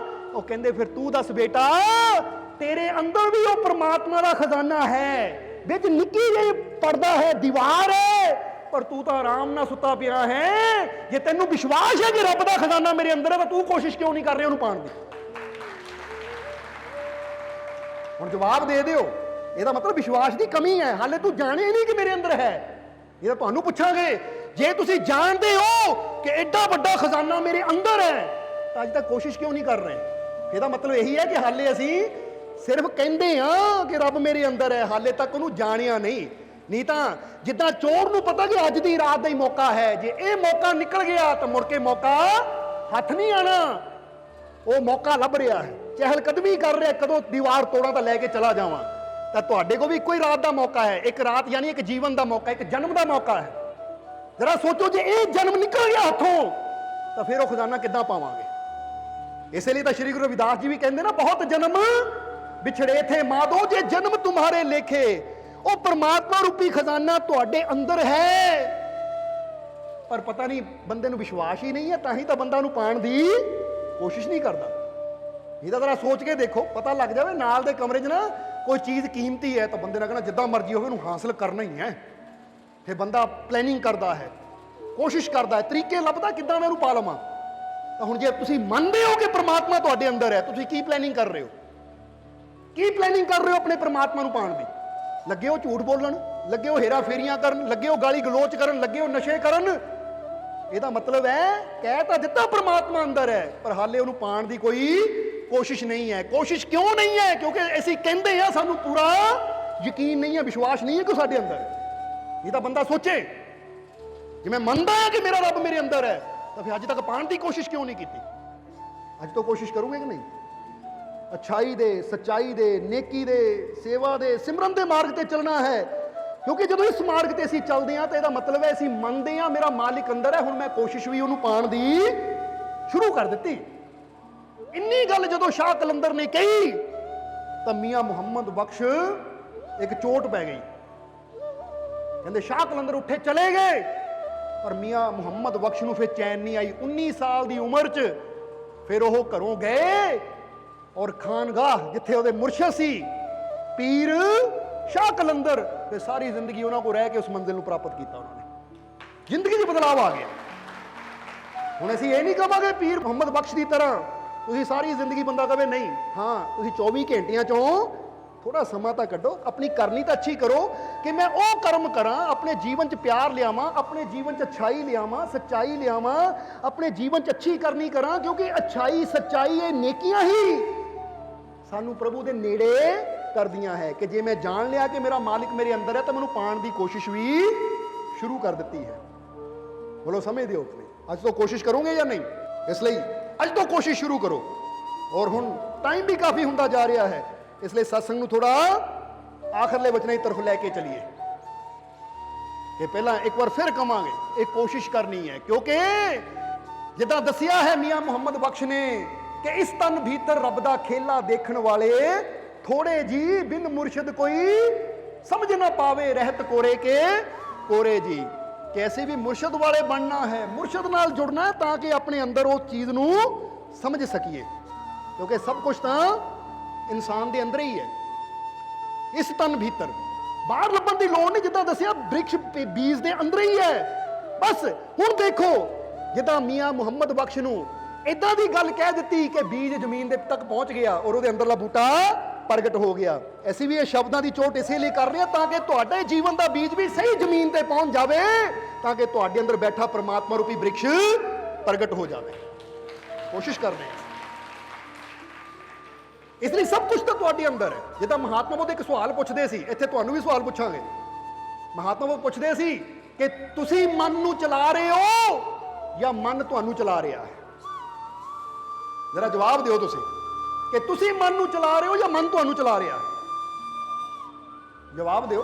ਮਹਾਤਮਾ ਬੁੱਧ ਸਵਾਲ ਪੁੱਛਦੇ ਹੁੰਦੇ ਸੀ ਆਪਣੇ ਸੇਵਕਾਂ ਨੂੰ ਕਿ ਤੁਸੀਂ ਮਨ ਨੂੰ ਚਲਾ ਰਹੇ ਹੋ ਜਾਂ ਮਨ ਤੁਹਾਨੂੰ ਚਲਾ ਰਿਹਾ ਹੈ? ਤਾਂ ਉਹ ਇਹ ਵੀ ਦੱਸਦੇ ਸੀ ਕਿ ਇਨਸਾਨ ਦੇ ਦੁੱਖਾਂ ਦਾ, ਇਨਸਾਨ ਦੀਆਂ ਪਰੇਸ਼ਾਨੀਆਂ ਦਾ ਕਾਰਨ ਕੀ ਹੈ। ਜਰਾ ਗੌਰ ਕਰਨਾ, ਇਨਸਾਨ ਦੇ ਦੁੱਖਾਂ ਦਾ ਇਹ ਵੀ ਇੱਕ ਕਾਰਨ ਹੈ। ਕਿਉਂਕਿ ਜਦੋਂ ਮਨ ਸਾਨੂੰ ਚਲਾਉਂਦਾ ਹੈ ਤਾਂ ਮਨ ਸਾਡਾ ਮਾਲਿਕ ਬਣ ਜਾਂਦਾ ਹੈ। ਤਾਂ ਜੇ ਮਨ ਮਾਲਿਕ ਬਣ ਜਾਵੇ ਤਾਂ ਉਹ ਸਾਡਾ ਸਭ ਤੋਂ ਬੜਾ ਸ਼ਤਰੂ ਹੈ ਔਰ ਉਹੀ ਸਾਡੇ ਦੁੱਖਾਂ ਦਾ ਕਾਰਨ ਹੈ। ਤਾਂ ਜਦੋਂ ਅਸੀਂ ਮਨ ਨੂੰ ਚਲਾਉਂਦੇ ਹਾਂ ਫਿਰ ਮਨ ਸਾਡਾ ਗੁਲਾਮ ਬਣ ਜਾਂਦਾ ਹੈ, ਔਰ ਜਦੋਂ ਮਨ ਸਾਡਾ ਗੁਲਾਮ ਯਾਨੀ ਦਾਸ ਬਣ ਜਾਵੇ ਤਾਂ ਫਿਰ ਉਹ ਸਭ ਤੋਂ ਸ਼ਕਤੀਸ਼ਾਲੀ ਸੇਵਕ ਹੁੰਦਾ ਹੈ ਜੋ ਸਾਨੂੰ ਸੁੱਖ ਦਿੰਦਾ ਹੈ। ਹੁਣ ਇਹਨੂੰ ਇਦਾਂ ਵੀ ਸਮਝ ਲਈਏ। ਚਲੋ ਮਨ ਦੇ ਬਾਰੇ ਤਾਂ ਕਿਸੇ ਨੇ ਜਵਾਬ ਦਿੱਤਾ ਨਹੀਂ, ਹੁਣ ਇਹ ਜਵਾਬ ਸਾਨੂੰ ਦਿਓ ਕਿ ਤੁਸੀਂ ਕੁੱਤੇ ਨੂੰ ਘੁਮਾਉਂਦੇ ਜਾਂ ਕੁੱਤਾ ਤੁਹਾਨੂੰ ਘੁਮਾਉਂਦਾ ਹੈ? ਕੁੱਤਾ ਰੱਖਿਆ ਕਿਸੇ ਨੇ ਘਰ 'ਚ? ਡੌਗ ਪਾਲਿਆ ਕਿਸੇ ਨੇ? ਹੁਣ ਜਰਾ ਜਿਹੜਾ ਨੇ ਪਾਲਿਆ ਹੈ ਜਰਾ ਦੇਖੋ, ਤੁਸੀਂ ਕੁੱਤੇ ਨੂੰ ਘੁਮਾਉਂਦੇ ਹੋ, ਕੁੱਤਾ ਤੁਹਾਨੂੰ ਘੁਮਾਉਂਦਾ ਹੈ? ਕੁੱਤੇ ਨੂੰ ਤੁਸੀਂ ਰੱਖਿਆ ਜਾਂ ਕੁੱਤੇ ਨੇ ਤੁਹਾਨੂੰ ਰੱਖਿਆ ਹੋਇਆ? ਕਹਿਣ ਨੂੰ ਬੰਦਾ ਕਹਿ ਦਿੰਦਾ ਮੈਂ ਕੁੱਤਾ ਘੁਮਾਉਣ ਚੱਲਾ ਹਾਂ, ਮੈਂ ਕੁੱਤੇ ਨੂੰ ਸੈਰ ਕਰਾਉਣ ਚੱਲਾ ਹਾਂ, ਪਰ ਕੁੱਤੇ ਨੂੰ ਤੁਸੀਂ ਸੈਰ ਨਹੀਂ ਕਰਾਉਂਦੇ, ਕੁੱਤਾ ਤੁਹਾਨੂੰ ਸੈਰ ਕਰਾਉਂਦਾ ਹੈ। ਹੁਣ ਤੁਸੀਂ ਕਹਿੰਦੇ ਜੀ ਕਿੱਦਾਂ? ਜਰਾ ਦੇਖੋ, ਸੰਗਲੀ ਤੁਸੀਂ ਫੜੀ ਹੁੰਦੀ ਹੈ, ਕੁੱਤਾ ਅੱਗੇ ਹੁੰਦਾ, ਤੁਸੀਂ ਪਿੱਛੇ। ਜਰਾ ਸੋਚ ਕੇ ਦੇਖੋ। ਕਹਿਣ ਨੂੰ ਬੰਦਾ ਕਹਿੰਦਾ ਮੈਂ ਕੁੱਤੇ ਨੂੰ ਘੁਮਾਉਣ ਤੁਰਿਆ ਹਾਂ। ਕੁੱਤੇ ਨੂੰ ਤੁਸੀਂ ਤਾਂ ਘੁਮਾਓ ਜੇ ਕੁੱਤਾ ਪਿੱਛੇ ਹੋਵੇ, ਤੁਸੀਂ ਐਂ ਫੜ ਕੇ ਤੁਰੇ ਹੋ, ਪਰ ਕੁੱਤਾ ਅੱਗੇ ਹੁੰਦਾ, ਤੁਸੀਂ ਐਂ ਹੋ। ਹੁਣ ਜਿੱਥੇ ਕੁੱਤੇ ਦਾ ਦਿਲ ਕਰੇਗਾ ਉਹ ਰੁਕੇਗਾ, ਤੁਹਾਨੂੰ ਵੀ ਨਾਲ ਰੁਕਣਾ ਪੈਣਾ ਆ। ਤੁਸੀਂ ਤੁਰ ਪਏ, ਤੁਹਾਡਾ ਕੋਈ ਰਿਸ਼ਤੇਦਾਰ ਆ ਗਿਆ, ਹਾਂ ਭਾਈ ਕਿੱਦਾਂ, ਪਰ ਕੁੱਤਾ ਖਿੱਚੀ ਜਾ, ਉਹ ਯਾਰ ਫਿਰ ਮਿਲਾਂਗੇ, ਆ ਕੁੱਤਾ ਆ ਇਹ ਮੈਨੂੰ ਰੁਕਣ ਨਹੀਂ ਦਿੰਦਾ, ਚੱਲ। ਕੁੱਤਾ ਚਾਹਵੇ ਤੁਹਾਨੂੰ ਰੁਕਣਾ ਪਏਗਾ, ਕੁੱਤਾ ਨਾ ਚਾਹਵੇ ਤੁਸੀਂ ਨਹੀਂ ਰੁਕੋਗੇ। ਫਿਰ ਕੌਣ ਘੁਮਾ ਰਿਹਾ ਕਿਹਨੂੰ? ਜਰਾ ਸੋਚੋ। ਹੁਣ ਦੂਜੀ ਗੱਲ ਤੇ ਆ ਜਾਈਏ ਕੁੱਤਾ ਜਦੋਂ ਭੌਂਕੇਗਾ ਤੁਹਾਨੂੰ ਚੁੱਪ ਕਰਨਾ ਪੈਣਾ ਹੈ, ਸੁਣਨਾ ਪੈਣਾ ਹੈ। ਪਰ ਤੁਸੀਂ ਬੋਲੀ ਜਾਓ, ਕੁੱਤਾ ਭੌਂਕਣ ਤੇ ਆ ਜਾਵੇ, ਉਹਨਾਂ ਤੁਹਾਡੀ ਗੱਲ ਸੁਣਨ ਨੂੰ ਚੁੱਪ ਨਹੀਂ ਹੋਣਾ। ਬੋਲੋ ਏਦਾਂ ਹੁੰਦੀ ਕਿ ਨਹੀਂ? ਤੁਸੀਂ ਕੋਈ ਗੱਲ ਕਰੋ, ਕੁੱਤਾ ਭੌਂਕ ਕੇ ਚੁੱਪ ਕਰ ਜਾਣਾ, ਆਈਏ ਦੀ ਸੁਣ ਲਓ ਪਹਿਲਾਂ। ਪਰ ਤੁਸੀਂ ਬੋਲੋ, ਕੁੱਤਾ ਭੌਂਕਣਾ ਸ਼ੁਰੂ ਕਰ ਦੇਵੇ ਤਾਂ ਕੁੱਤੇ ਨੂੰ ਪਰਵਾਹ ਨਹੀਂ ਤੁਸੀਂ ਕੀ ਬੋਲ ਰਹੇ ਹੋ ਜਾਂਦਾ ਕਿ ਨਹੀਂ ਏਦਾਂ? ਹੁਣ ਫਿਰ ਜਰਾ ਸੋਚੋ, ਕੌਣ ਕਿਹਨੂੰ ਪਾਲ ਰਿਹਾ ਹੈ, ਕੌਣ ਕਿਹਨੂੰ ਘੁਮਾ ਰਿਹਾ ਹੈ, ਸੋਚ ਕੇ ਦੇਖੋ। ਇਹ ਕੁਝ ਚੀਜ਼ਾਂ ਨੂੰ ਸਮਝਣਾ। ਇਸੇ ਤਰ੍ਹਾਂ ਬੰਦਾ ਕਹਿੰਦਾ ਮਨ ਮੇਰਾ, ਮੈਂ ਮਨ ਨੂੰ ਚਲਾ ਰਿਹਾ ਹਾਂ। ਉਹ ਮਨ ਨੂੰ ਤੁਸੀਂ ਨਹੀਂ ਚਲਾ ਰਹੇ ਹੋ, ਮਨ ਤੁਹਾਨੂੰ ਚਲਾ ਰਿਹਾ ਹੈ। ਜਰਾ ਸੋਚ ਕੇ ਦੇਖੋ, ਮਨ ਤੁਹਾਨੂੰ ਚਲਾ ਰਿਹਾ ਹੈ। ਇਸੇ ਲਈ ਤਾਂ ਦੁਖੀ ਹਾਂ, ਕਿਉਂਕਿ ਸਾਰੀ ਖੇਡ ਸਾਡੇ ਅੰਦਰ ਚੱਲ ਰਹੀ ਹੈ। ਇਹ ਸਾਰੀ ਗੇਮ ਸਾਡੇ ਅੰਦਰ ਚੱਲ ਰਹੀ ਹੈ, ਖੇਲ ਸਾਡੇ ਅੰਦਰ ਚੱਲ ਰਹੀ ਹੈ। ਜਦੋਂ ਇਸ ਖੇਲ ਨੂੰ ਸਮਝ ਲਿਆ ਤਾਂ ਇਹਨੂੰ ਇਦਾਂ ਵੀ ਸਮਝ ਲਓ ਕਿ ਜਿੱਦਾਂ ਦੱਸਿਆ ਕਿ ਬੀਜ ਦੇ ਅੰਦਰੋਂ ਬ੍ਰਿਕਸ਼ ਬਾਹਰ ਨੂੰ ਆਉਂਦਾ ਹੈ, ਕਦੀ ਬਾਹਰੋਂ ਅੰਦਰ ਨਹੀਂ ਜਾਂਦਾ। ਬੋਲੋ ਸਮਝਦੇ ਹੋ ਕਿ ਨਹੀਂ?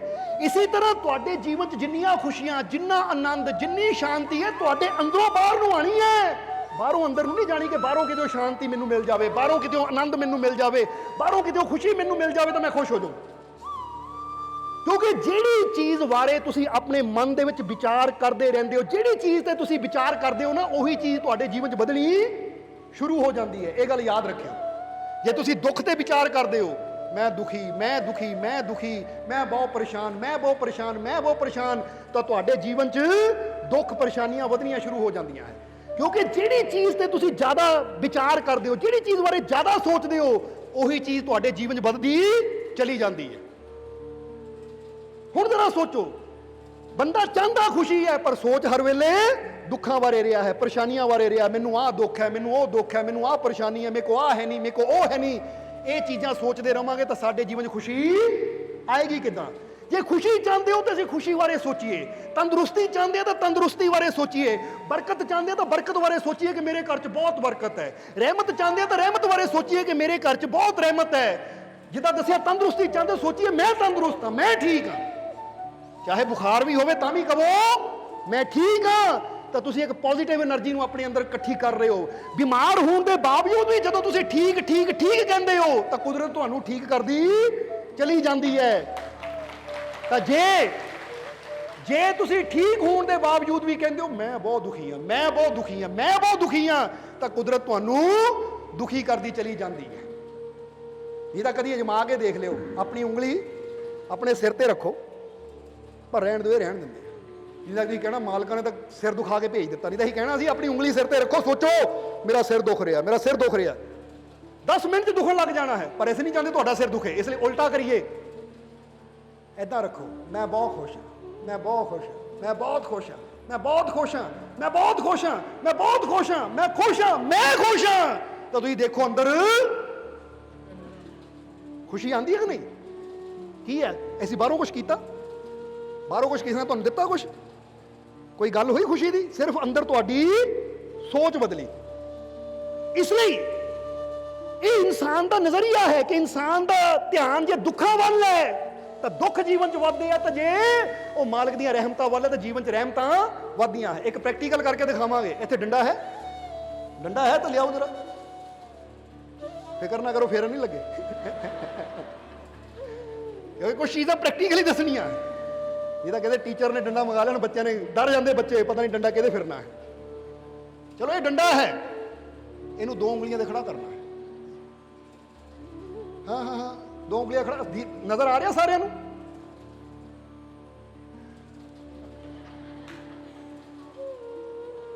ਦੇਖਣਾ ਥੱਲੇ ਹੈ, ਖੜਾ ਕਰਨਾ ਇਹਨੂੰ, ਥੱਲੇ ਦੇਖਣਾ ਹੈ।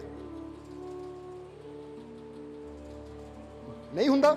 ਕੋਈ ਹੋਰ ਕਰਨਾ ਚਾਹੁੰਦਾ? ਇਹਨਾਂ ਸੋਚੋ ਮਾਲਕਾਂ ਨੇ ਸੇਵਾਦਾਰ ਨੂੰ ਸਿਖਾਇਆ, ਕੋਈ ਵਿੱਚ ਤੁਹਾਡੇ 'ਚ ਉੱਠ ਕੇ ਆ ਜਾਵੇ, ਕੋਈ ਆਣਾ ਚਾਹਵੇ, ਪ੍ਰੈਕਟੀਕਲੀ ਕਰਨਾ ਚਾਹਵੇ। ਜਦ ਇੱਧਰ ਹੋ ਕੇ ਕਰਦੇ, ਥੱਲੇ ਨੂੰ ਦੇਖਦਿਆਂ ਹੋਇਆ, ਉਂਗਲੀਆਂ ਵੱਲ ਦੇਖਦਿਆਂ ਹੋਇਆ।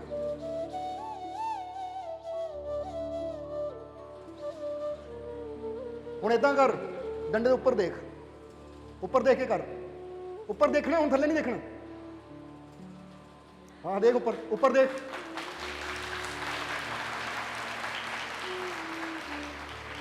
ਪ੍ਰੈਕਟੀਕਲੀ ਤੁਹਾਡੇ ਸਾਹਮਣੇ ਤੁਸੀਂ ਕਰਕੇ ਦੇਖ ਸਕਦੇ ਹੋ। ਡੰਡਾ ਫੜਾ ਦੇ ਕਿਸੇ ਨੂੰ ਸ਼ੱਕ ਹੈ ਤਾਂ।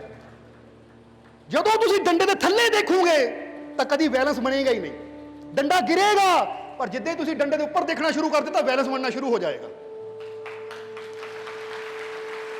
ਇਸੇ ਤਰ੍ਹਾਂ ਜਿੰਨਾ ਚਿਰ ਤੁਸੀਂ ਥੱਲੇ ਦੁੱਖਾਂ ਦੇ ਵੱਲ ਦੇਖਦੇ ਰਹੋਗੇ ਤੁਹਾਡੇ ਜੀਵਨ ਦਾ ਬੈਲੈਂਸ ਕਦੀ ਬਣੇਗਾ ਹੀ ਨਹੀਂ। ਪਰ ਜਿੱਦਾਂ ਹੀ ਤੁਸੀਂ ਉੱਪਰ ਆਪਣੇ ਮਾਲਿਕ ਦੀ ਰਹਿਮਤ ਦੀ ਤਰਫ ਦੇਖਣਾ ਸ਼ੁਰੂ ਕਰ ਦਿੱਤਾ ਤੁਹਾਡਾ ਬੈਲੈਂਸ ਬਣਨਾ।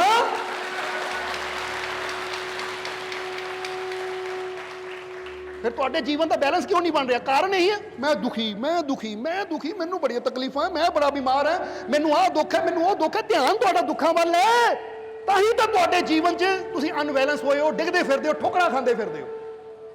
ਪਰ ਜਿੱਦਾਂ ਹੀ ਤੁਸੀਂ ਆਪਣਾ ਧਿਆਨ ਉੱਪਰ ਕੀਤਾ, ਉੱਪਰ ਮੇਰਾ ਮਾਲਿਕ ਹੈ, ਮੇਰਾ ਪ੍ਰਮਾਤਮਾ ਮੇਰੀ ਸੰਭਾਲ ਕਰਨ ਵਾਲਾ, ਮੇਰੀ ਰੱਖਿਆ ਕਰਨ ਵਾਲਾ ਮੇਰਾ ਮਾਲਿਕ ਮੇਰੇ ਨਾਲ ਹੈ, ਜਿੱਦਾਂ ਹੀ ਸਾਡੀ ਸੁਰਤੀ ਮਾਲਿਕ ਦੀ ਤਰਫ ਗਈ ਤਾਂ ਅਸੀਂ ਕਦੀ ਗਿਰ ਹੀ ਨਹੀਂ ਸਕਦੇ, ਡਿੱਗ ਹੀ ਨਹੀਂ ਸਕਦੇ, ਕਿਉਂਕਿ ਫਿਰ ਆਪ ਸੰਭਾਲਦਾ ਹੈ ਸਾਨੂੰ। ਤੁਹਾਡੇ ਸਾਹਮਣੇ ਪ੍ਰੈਕਟੀਕਲੀ ਹੈ, ਇਹ ਕੋਈ ਸਿਖਾਇਆ ਨਹੀਂ, ਤੁਸੀਂ ਵੀ ਕਰਕੇ ਦੇਖ ਸਕਦੇ, ਘਰ ਜਾ ਕੇ ਕਰ ਲਿਓ। ਥੱਲੇ ਦੇਖੋਗੇ ਤਾਂ ਗਿਰੇਗਾ, ਉੱਪਰ ਦੇਖੋਗੇ ਤਾਂ ਬੈਲੈਂਸ ਬਣੇਗਾ। ਨਜ਼ਰ ਥੱਲੇ ਰੱਖੋਗੇ ਵਿਸ਼ਿਆਂ ਵਿਕਾਰਾਂ ਦੀ ਤਰਫ, ਬੁਰਾਈਆਂ ਦੀ ਤਰਫ, ਤਾਂ ਦੁਖੀ ਰਹੋਗੇ। ਨਜ਼ਰ ਉੱਪਰ ਰੱਖੋਗੇ ਆਪਣੇ ਮਾਲਿਕ ਦੀ ਤਰਫ ਤਾਂ ਜੀਵਨ 'ਚ ਸਦਾ ਸੁਖੀ ਰਹੋਗੇ। ਹੁਣ ਤੁਸੀਂ ਸੋਚ ਲਓ, ਵਿਚਾਰ ਕਰ ਲਓ ਕਿ ਜੀਵਨ 'ਚ ਦੁਖੀ ਰਹਿਣਾ ਹੈ ਜਾਂ ਜੀਵਨ 'ਚ ਸੁਖੀ ਰਹਿਣਾ ਹੈ। ਸੁਖੀ ਰਹਿਣਾ ਚਾਹੁੰਦੇ ਹੋ ਫਿਰ ਤਾਂ ਹੀ ਉੱਚੀ ਜਗ੍ਹਾ ਬੈਠੇਗੇ। ਉੱਪਰ ਦੇਖੋ, ਥੱਲੇ ਨਾ ਦੇਖੋ। ਥੱਲੇ ਦੁੱਖ ਹੈ, ਪਰੇਸ਼ਾਨੀਆਂ, ਤਕਲੀਫਾਂ ਹੈ, ਉੱਪਰ ਸਾਡਾ ਉਹ ਮਾਲਿਕ ਹੈ, ਉੱਪਰ ਉਹ ਮਾਲਿਕ ਦੀ ਰਹਿਮਤ ਹੈ। ਨਦੀ ਦੇ ਥੱਲੇ ਦੇਖੋਗੇ ਤਾਂ ਕਚਰਾ ਹੈ, ਮਿੱਟੀ ਹੈ, ਨਦੀ ਦੇ ਉੱਪਰ ਦੇਖਾਂਗੇ ਤਾਂ ਨਿਰਮਲ ਪਾਣੀ ਵਗ ਰਿਹਾ ਹੈ। ਕਮਲ ਦੇ ਫੁੱਲ ਨੂੰ ਕਦੀ ਦੇਖਿਆ? ਥੱਲੇ ਦੇਖਾਂਗੇ ਤਾਂ ਚਿੱਕੜ ਹੈ, ਗੰਦਗੀ ਹੈ, ਉੱਪਰ ਦੇਖਾਂਗੇ ਤਾਂ ਸੋਹਣਾ ਕਮਲ ਖਿਲਿਆ ਹੋਇਆ ਹੈ। ਬਸ ਇਹੀ ਤਾਂ ਇੱਕ ਨਿਸ਼ਾਨੀ ਹੈ ਕਿ ਜਿੰਨੀ ਸਾਡੀ ਸੁਰਤੀ ਉੱਪਰ ਆਪਣੇ ਮਾਲਿਕ ਦੀ ਤਰਫ ਲੱਗਦੀ ਚਲੀ ਜਾਂਦੀ ਹੈ, ਮਾਲਿਕ ਨਾਲ ਜੁੜਦੇ ਚਲੇ ਜਾਂਦੇ ਆ, ਉਹਨਾਂ ਸਾਡੇ ਜੀਵਨ 'ਚ ਸ਼ਾਂਤੀ, ਆਨੰਦ, ਸਕੂਨ, ਖੁਸ਼ੀ ਆਂਦੀ ਚਲੀ ਜਾਂਦੀ ਹੈ। ਇਹ ਹੁਣ ਤੁਹਾਡੇ ਹੱਥ 'ਚ ਹੈ, ਨਜ਼ਰੀਆ ਹੈ ਤੁਹਾਡਾ। ਦੁੱਖਾਂ ਦੀ ਗੱਲ ਕਰਨੀ ਹੈ ਤਾਂ ਫਿਰ ਯਾਦ ਰੱਖੋ ਕੋਈ ਤੁਹਾਨੂੰ ਸੁਖੀ ਨਹੀਂ ਕਰ ਸਕਦਾ, ਕਿਉਂਕਿ ਜਿਹਦੀ ਗੱਲ ਤੁਸੀਂ ਬਾਰ-ਬਾਰ ਜੀਵਨ 'ਚ ਕਰਦੇ ਹੋ ਉਹੀ એનર્ਜੀ ਤੁਹਾਡੇ ਜੀਵਨ 'ਚ ਆਂਦੀ ਚਲੀ ਜਾਂਦੀ ਹੈ। ਤਾਂ ਜੇ ਮਾਲਕਾਂ ਦੀ ਰਹਿਮਤ ਦੀ ਗੱਲ ਕਰੋਗੇ, ਜੇ ਤੁਸੀਂ ਬਿਸਤਰ ਤੇ ਵੀ ਪਏ ਹੋ, ਹੱਡ ਪੈਰ ਦੁਖ ਰਹੇ ਹੈ, ਨਹੀਂ ਉੱਠ ਕੇ ਖੜ ਸਕਦੇ, ਤਾਂ ਵੀ ਕੋਈ ਗੱਲ ਕਹੋ ਮਾਲਕ ਦੀ ਰਹਿਮਤ ਨਾਲ ਮੈਂ ਠੀਕ ਹਾਂ, ਮਾਲਕ ਦੀ ਰਹਿਮਤ ਨਾਲ ਮੈਂ ਠੀਕ ਹਾਂ, ਤਾਂ ਤੁਸੀਂ ਪਾਓਗੇ ਕੁਝ ਦਿਨਾਂ 'ਚ ਤੁਸੀਂ ਠੀਕ ਹੋ ਜਾਓਗੇ। ਇਹ ਵਿਸ਼ਵਾਸ ਹੋਣਾ ਚਾਹੀਦਾ ਤੁਹਾਡੇ ਅੰਦਰ। ਇਹ ਵਿਸ਼ਵਾਸ ਦਾ ਜਾਦੂ ਹੈ, ਇਹ ਵਿਸ਼ਵਾਸ ਦੀ ਸ਼ਕਤੀ ਹੈ। ਇੱਕ ਗੱਲ ਯਾਦ ਰੱਖੋ ਕਿ ਜਿਹੜਾ ਇਨਸਾਨ ਰੱਬ ਤੇ ਵਿਸ਼ਵਾਸ ਨਹੀਂ ਕਰਦਾ ਉਹ ਰੱਬ ਦਾ ਕੁਝ ਨਹੀਂ ਜਾਣਦਾ, ਪਰਮਾਤਮਾ ਦਾ ਕੁਝ ਨਹੀਂ ਜਾਣਦਾ। ਜੇ ਬੰਦਾ ਕਹੇ ਮੈਂ ਨਹੀਂ ਮੰਨਦਾ ਰੱਬ ਨੂੰ, ਮੈਂ ਨਹੀਂ ਕਰਦਾ ਰੱਬ ਤੇ ਵਿਸ਼ਵਾਸ, ਤਾਂ ਉਹਨੂੰ ਕੀ ਫਰਕ ਪੈਣਾ ਹੈ? ਪਰਮਾਤਮਾ ਦਾ ਕੁਝ ਨਹੀਂ ਜਾਣਦਾ। ਪਰ ਜਿਹੜਾ ਇਨਸਾਨ ਰੱਬ ਤੇ ਵਿਸ਼ਵਾਸ ਨਹੀਂ ਕਰਦਾ ਹੈ ਉਹ ਜੀਵਨ ਦੇ ਵਿੱਚ ਆਨੰਦ, ਸ਼ਾਂਤੀ, ਖੁਸ਼ੀ ਤੋਂ ਜ਼ਰੂਰ ਵਾਂਝਾ ਹੋ ਜਾਂਦਾ ਹੈ, ਵੰਚਿਤ ਹੋ ਜਾਂਦਾ ਹੈ। ਕਿਉਂਕਿ ਜਿਹੜੀ ਸ਼ਾਂਤੀ, ਜਿਹੜਾ ਆਨੰਦ, ਜਿਹੜੀ ਖੁਸ਼ੀ ਆਪਣੇ ਰੱਬ ਤੇ ਵਿਸ਼ਵਾਸ ਕਰਕੇ ਸਾਨੂੰ ਮਿਲਣੀ ਹੈ ਉਹ ਕਿਤੇ ਹੋਰ ਨਹੀਂ ਮਿਲ ਸਕਦੀ। ਇਸ ਕਰਕੇ ਆਪਣੇ ਰੱਬ ਤੇ ਵਿਸ਼ਵਾਸ ਕਰਦੇ ਰਹੀਏ, ਆਪਣੇ ਮਾਲਿਕ ਤੇ ਵਿਸ਼ਵਾਸ ਕਰਦੇ ਰਹੀਏ ਕਿ ਮੇਰਾ ਮਾਲਿਕ ਮੇਰੇ ਕਦੀ ਨੂਹ ਦੇ ਬਾਰੇ ਪੜ੍ਹ ਕੇ ਦੇਖਿਓ, ਹਜ਼ਰਤ ਨੂਹ, ਜਦੋਂ ਚਾਰੋਂ ਤਰਫ ਪਾਣੀ ਪਾਣੀ ਹੋ ਗਿਆ ਸੀ ਤਾਂ ਨੂਹ ਦੀ ਕਸ਼ਤੀ, ਕਹਾਣੀ ਤਾਂ ਬਹੁਤ ਲੰਬੀ ਪਰ ਇੱਥੇ ਛੋਟੇ ਜਿਹੇ ਦੱਸਾਂਗੇ। ਨੂਹ ਦੀ ਕਸ਼ਤੀ ਵਿੱਚ ਸਿਰਫ ਇੱਕੋ ਹੀ ਖਿੜਕੀ ਸੀ, ਉਹ ਵੀ ਉੱਪਰ ਦੀ ਤਰਫ ਸੀ, ਜਿੱਥੋਂ ਪਤਾ ਲੱਗਦਾ ਸੀ ਬਾਰਿਸ਼ ਬੰਦ ਹੋਈ ਹੈ ਜਾਂ ਨਹੀਂ। ਥੱਲੇ ਦੀ ਤਰਫ ਕੋਈ ਖਿੜਕੀ ਨਹੀਂ ਸੀ ਦੇਖਣ ਨੂੰ ਕਿ ਕਿੰਨਾ ਪਾਣੀ ਹੈ। ਤਾਂ ਉਹਨੇ ਖੁਦਾ ਨੂੰ ਪੁੱਛਿਆ ਕਿ ਐ ਖੁਦਾ, ਤੂੰ ਆਲੇ ਦੁਆਲੇ ਖਿੜਕੀਆਂ ਕਿਉਂ ਨਹੀਂ ਰਖਾਈਆਂ, ਉੱਪਰੇ ਕਿਉਂ ਰਖਾਈ? ਤਾਂ ਖੁਦਾ ਨੇ ਕਿਹਾ, ਐ ਨੂਹ, ਜੇ ਤੂੰ ਆਲੇ ਦੁਆਲੇ ਦੇਖੂਗਾ ਤੈਨੂੰ ਪਾਣੀ ਪਾਣੀ ਨਜ਼ਰ ਆਏਗਾ, ਤਾਂ ਫਿਰ ਤੇਰਾ ਦਿਲ ਘਬਰਾਏਗਾ ਕਿ ਕਿੱਥੇ ਜਾਊਂਗਾ, ਕਿੱਥੇ ਬੈਠੂੰਗਾ, ਕਿੱਥੇ ਕਸ਼ਤੀ ਨੂੰ ਜਗ੍ਹਾ ਮਿਲੇਗੀ। ਪਰ ਜਦੋਂ ਖਿੜਕੀ ਉੱਪਰ ਆਸਮਾਨ ਨੂੰ ਦੇਖੇਗਾ ਤਾਂ ਤੈਨੂੰ ਯਾਦ ਆਏਗਾ ਕਿ ਮੇਰਾ ਮਾਲਿਕ ਉੱਪਰ ਬੈਠਾ ਹੈ, ਮੈਨੂੰ ਸੰਭਾਲਣ ਵਾਲਾ, ਮੈਂ ਕਿਉਂ ਡਰਾਂ। ਜੇ ਤੁਹਾਨੂੰ ਵੀ ਆਪਣੇ ਚਾਰੋਂ ਤਰਫ ਨਜ਼ਰ ਆਵੇ ਪਰੇਸ਼ਾਨੀਆਂ, ਤਕਲੀਫਾਂ, ਦੁੱਖਾਂ ਦਾ ਪਾਣੀ ਵਗ ਰਿਹਾ ਹੈ, ਤਾਂ ਫਿਰ ਉਸ ਲਈ ਆਲੇ ਦੁਆਲੇ ਨਾ ਦੇਖੋ। ਕਿੱਥੇ ਦੇਖਣਾ ਹੈ? ਉੱਪਰ। ਤੂੰ ਮੇਰਾ ਰਾਖਾ, ਤੂੰ ਮੇਰਾ ਰਾਖਾ, ਤੂੰ ਮੇਰਾ ਰਾਖਾ। ਉਸ ਲਈ ਦੇਖਣਾ ਉੱਪਰ ਕਿ ਮੈਂ ਆਲੇ ਦੁਆਲੇ ਦੀ ਫਿਕਰ ਕਿਉਂ ਕਰਾਂ ਜਦ ਉੱਪਰ ਵਾਲਾ ਮੇਰੇ। ਜਿੱਦਾਂ ਬੰਦਾ ਕਹਿੰਦਾ ਲੈ ਛੋਟੇ ਮੋਟੇ ਦੀ ਫਿਕਰ ਕੀ ਕਰਦੀ, ਉੱਪਰ ਵਾਲਾ ਅਫਸਰ ਮੇਰੇ ਨਾਲ ਹੈ, ਤਾਂ ਬੰਦਾ ਕਰਦਾ ਆਲੇ ਦੁਆਲੇ ਦੀ ਪ੍ਰਵਾਹ। ਉਹ ਕਹਿੰਦਾ ਲੈ ਇਹ ਤਾਂ ਛੋਟੇ ਮੋਟੇ, ਉੱਪਰ ਵਾਲੀ ਸਭ ਤੋਂ ਬੜੀ ਸ਼ਕਤੀ ਮੇਰੇ ਨਾਲ ਹੈ, ਉੱਪਰ ਬੈਠਾ ਮਾਲਿਕ ਮੇਰੇ ਨਾਲ ਹੈ, ਤਾਂ ਮੈਂ ਕਿਉਂ ਪ੍ਰਵਾਹ ਕਰਾਂ। ਇਸ ਲਈ ਆਪਣੀ ਨਜ਼ਰ, ਆਪਣੀ ਸੁਰਤੀ ਉੱਪਰ ਰੱਖਣੀ ਹੈ। ਇਹ ਆਪਣੀ ਸੋਚ ਹੈ ਕਿ ਆਪਾਂ ਨੀਵਾਂ ਵੀ ਦੇਖ ਸਕਦੇ ਹਾਂ ਤੇ ਦੁਖੀ ਰਵਾਂਗੇ, ਜੀਵਨ ਦਾ ਬੈਲੈਂਸ ਵਿਗੜ ਜਾਏਗਾ, ਤਾਂ ਅਸੀਂ ਆਪਣੀ ਨਜ਼ਰ ਉੱਪਰ ਆਪਣੇ ਮਾਲਿਕ ਦੀ ਤਰਫ ਵੀ ਰੱਖ ਸਕਦੇ ਹਾਂ ਕਿ ਮੇਰਾ ਮਾਲਿਕ ਮੇਰੇ ਨਾਲ ਹੈ। ਫਿਰ ਸਾਡੇ ਜੀਵਨ ਦਾ ਬੈਲੈਂਸ ਬਣ ਜਾਏਗਾ। ਉਹ ਕਦੀ ਮਾਲਿਕ ਸਾਨੂੰ ਗਿਰਨ ਨਹੀਂ ਦੇਗਾ, ਹਰ ਮੁਸ਼ਕਿਲ 'ਚੋਂ ਸਾਨੂੰ ਕੱਢ ਲਏਗਾ। ਕਿਉਂਕਿ ਯਾਦ ਰੱਖੋ, ਜੇ ਕਿਸੇ ਦੂਸਰੇ ਨੂੰ ਮਾਰਨਾ ਹੋਵੇ ਤਾਂ ਉਹਦੇ ਵਾਸਤੇ ਹਥਿਆਰ ਦੀ ਲੋੜ ਪੈਂਦੀ ਹੈ, ਕਿਸੇ ਚੀਜ਼ ਦੀ ਲੋੜ ਪੈਂਦੀ ਹੈ। ਪਰ ਜੇ ਆਪਣੇ ਆਪ ਨੂੰ ਮਾਰਨਾ ਹੋਵੇ, ਆਤਮ ਹੱਤਿਆ ਕਰਨੀ ਹੋਵੇ, ਤਾਂ ਕਿਸੇ ਚੀਜ਼ ਦੀ ਲੋੜ ਨਹੀਂ ਹੈ, ਸਿਰਫ ਇੱਕ ਸੋਚ ਦੀ ਲੋੜ ਹੈ ਕਿ ਮੈਂ ਮਰਨਾ ਹੈ। ਫਿਰ ਬੰਦਾ ਕੋਠੇ ਤੋਂ ਛਾਲ ਮਾਰ ਸਕਦਾ ਹੈ, ਪਹਾੜ ਤੋਂ ਛਾਲ ਮਾਰ ਸਕਦਾ, ਨਦੀ 'ਚ ਡੁੱਬ ਸਕਦਾ ਹੈ, ਕਿਸੇ ਹਥਿਆਰ ਦੀ ਉਹਨੂੰ ਲੋੜ ਨਹੀਂ ਹੈ।